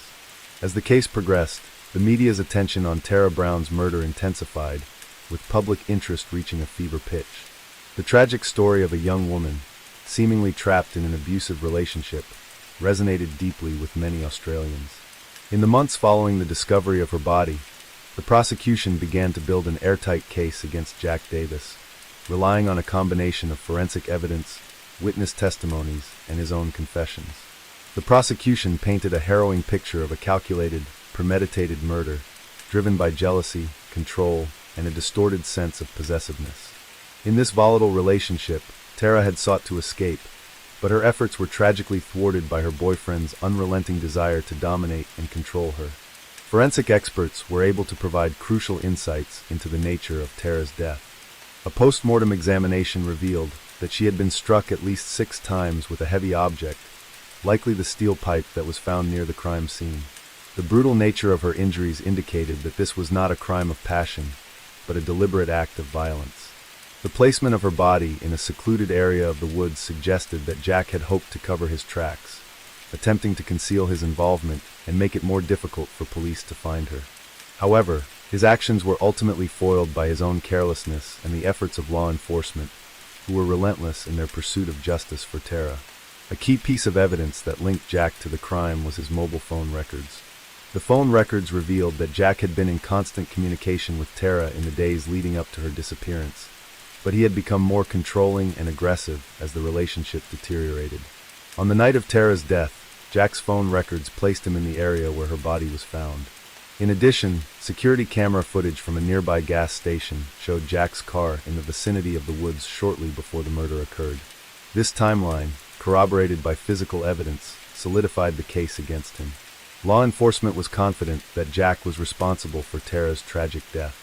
Further digging into Jack's history revealed alarming details about his past behavior. Prior to his relationship with Tara, Jack had been in another serious relationship, and it was during this time that his violent tendencies had first emerged. His former partner had come forward to describe an abusive relationship, claiming that Jack had been controlling and often resorted to violence when he felt threatened or ignored. She detailed several incidents of physical and emotional abuse, including instances where Jack had physically assaulted her and threatened her safety. These accounts mirrored the reports Tara had made to her friends in the weeks leading up to her death, painting a disturbing picture of Jack's abusive patterns. Despite these red flags, Tara had stayed with him, possibly out of fear or because she felt trapped in the relationship. As more information about Jack's behavior came to light, it became increasingly clear that he had a history of using violence to control and manipulate those around him. The prosecution argued that Jack had become increasingly paranoid and desperate as he sensed that Tara was growing distant from him.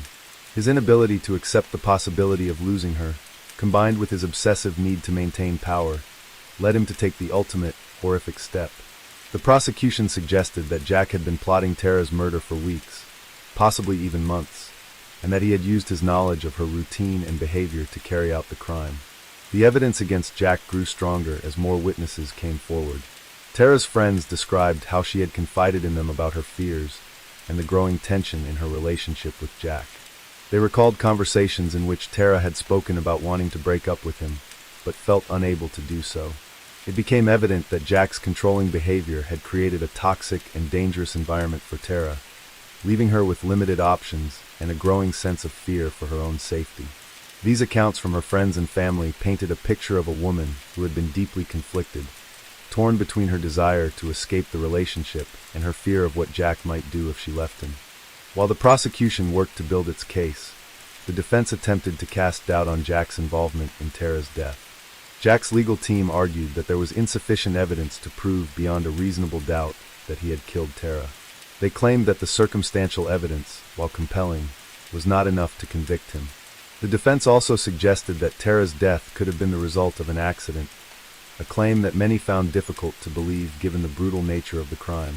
They further argued that Jack had not intended to kill Tara, and that her death was the result of a tragic altercation that escalated out of control. This argument, however, was met with skepticism by the public and the prosecution, who believed that Jack's actions were deliberate and premeditated. As the trial date drew closer, Tara's family and supporters rallied behind the prosecution's case, hoping that Jack Davis would be held accountable for his actions. They were determined to ensure that Tara's story would not be forgotten, and they made it clear that they were fighting for justice on behalf of their beloved daughter, sister, and friend. Tara's parents, in particular, became vocal advocates for the prevention of domestic violence, using their platform to speak out about the dangers of abusive relationships and the importance of providing support to victims. They emphasized that Tara's death was not just a tragedy for their family, but a cautionary tale for society about the risks posed by controlling, violent partners. Throughout the proceedings, the media continued to cover the case extensively, with many journalists and news outlets focusing on the larger issue of domestic violence in Australia. The story of Tara's death became a rallying point for advocates of women's rights and safety, leading to increased awareness about the prevalence of abuse in relationships. Many Australians were shocked by the brutal nature of the crime, but they were equally alarmed by the fact that Tara's death was not an isolated incident. The issue of domestic violence was brought to the forefront of public discourse, and many activists called for stronger laws and greater support for those in abusive relationships. As the trial began, the public's focus turned to the courtroom, where Jack Davis faced his charges. His defense team continued to challenge the evidence presented by the prosecution, but the weight of the forensic and testimonial evidence left little room for doubt. Jack's own statements, which were inconsistent and contradictory, only further undermined his credibility. The prosecution argued that the overwhelming evidence showed that Jack Davis had intentionally and maliciously taken Tara's life, and they sought a conviction for murder. The case became a defining moment for many in Australia, who saw it as an opportunity to address the broader issue of domestic violence and the failure of society to adequately protect those at risk. As the trial continued, Tara's family and supporters held their breath, hoping that justice would be served and that Tara's tragic death would not be in vain. The outcome of the trial would determine not only Jack Davis's fate, but also the future of domestic violence awareness and intervention in Australia. For Tara's family, securing a conviction was not just about seeing justice done for their daughter, but also about ensuring that other victims of abuse would not have to endure the same fate. As the trial of Jack Davis progressed, the emotional toll on Tara Brown's family and friends was evident. Tara's parents, particularly her mother, were often seen in the courtroom, trying to hold back tears as they listened to the details of their daughter's final days and the brutal nature of her murder. It was a painful experience for them, but they were determined to be present for every moment of the trial, seeking justice for their beloved daughter. The public had rallied behind them, showing an outpouring of support for the Brown family, with many people wearing pins or bracelets to honor Tara's memory. The case had transcended beyond just a legal matter. It had become a symbol of the larger fight against domestic violence in Australia. As the prosecution presented its evidence, the courtroom became a battleground of conflicting narratives. On one hand, the prosecution painted a clear and devastating picture of a premeditated murder fueled by obsession, control, and jealousy. They presented evidence showing that Jack had not only planned the murder, but had also attempted to cover his tracks by destroying evidence and lying to the police. His actions in the days following Tara's disappearance were scrutinized in great detail, with detectives testifying that Jack's behavior was highly suspicious and inconsistent. Furthermore, the forensic evidence, such as the blood stains found in his car and on his clothing, directly tied him to the crime scene. The prosecution argued that Jack's emotional state in the weeks leading up to Tara's death had been increasingly volatile, with several witnesses describing him as erratic, angry, and desperate to retain control over Tara. However, the defense team continued to deny that Jack was responsible for Tara's murder, offering alternative theories to explain her death. They suggested that there were other possible suspects and implied that Tara's death might have been the result of an unknown third party. They even attempted to argue that Tara's death could have been an accident, the result of an unintentional altercation that spiraled out of control. The defense team questioned the credibility of some of the witnesses and tried to cast doubt on the physical evidence, suggesting that it could have been misinterpreted or planted. Their goal was to create enough uncertainty in the minds of the jurors to ensure that Jack was not convicted of murder. Despite these efforts, the prosecution's case was undeniably strong. As the weeks went by, more and more pieces of the puzzle fell into place. One of the key witnesses was a close friend of Tara's, who testified about the troubling conversations she had had with Tara in the days before her disappearance. This friend recalled that Tara had said she felt trapped and scared in her relationship with Jack, describing how Jack had become increasingly controlling and paranoid. Tara had expressed that she was considering breaking up with him, but was fearful of what might happen if she did. This testimony added a critical layer of insight into the psychological and emotional dynamics of their relationship, showing that Jack's obsession with controlling Tara had escalated to a dangerous level. Another pivotal moment in the trial came when a former colleague of Jack's took the stand. This individual described how Jack had openly admitted to feeling possessive of Tara and expressed anger when he perceived that she was growing distant from him. In one instance, Jack had allegedly told this colleague that if Tara ever left him, he would make sure she paid for it. This statement was chilling in hindsight, as it directly contradicted Jack's defense claim that he had no motive to harm Tara. It became evident that Jack had harbored a deep sense of entitlement over Tara, believing that he could not and would not allow her to leave him. The defense's attempt to downplay Jack's possessiveness and emotional instability began to falter under the weight of the evidence. As the trial entered its final stages, the prosecution's closing arguments focused on the brutality of the crime and the clear motive behind it.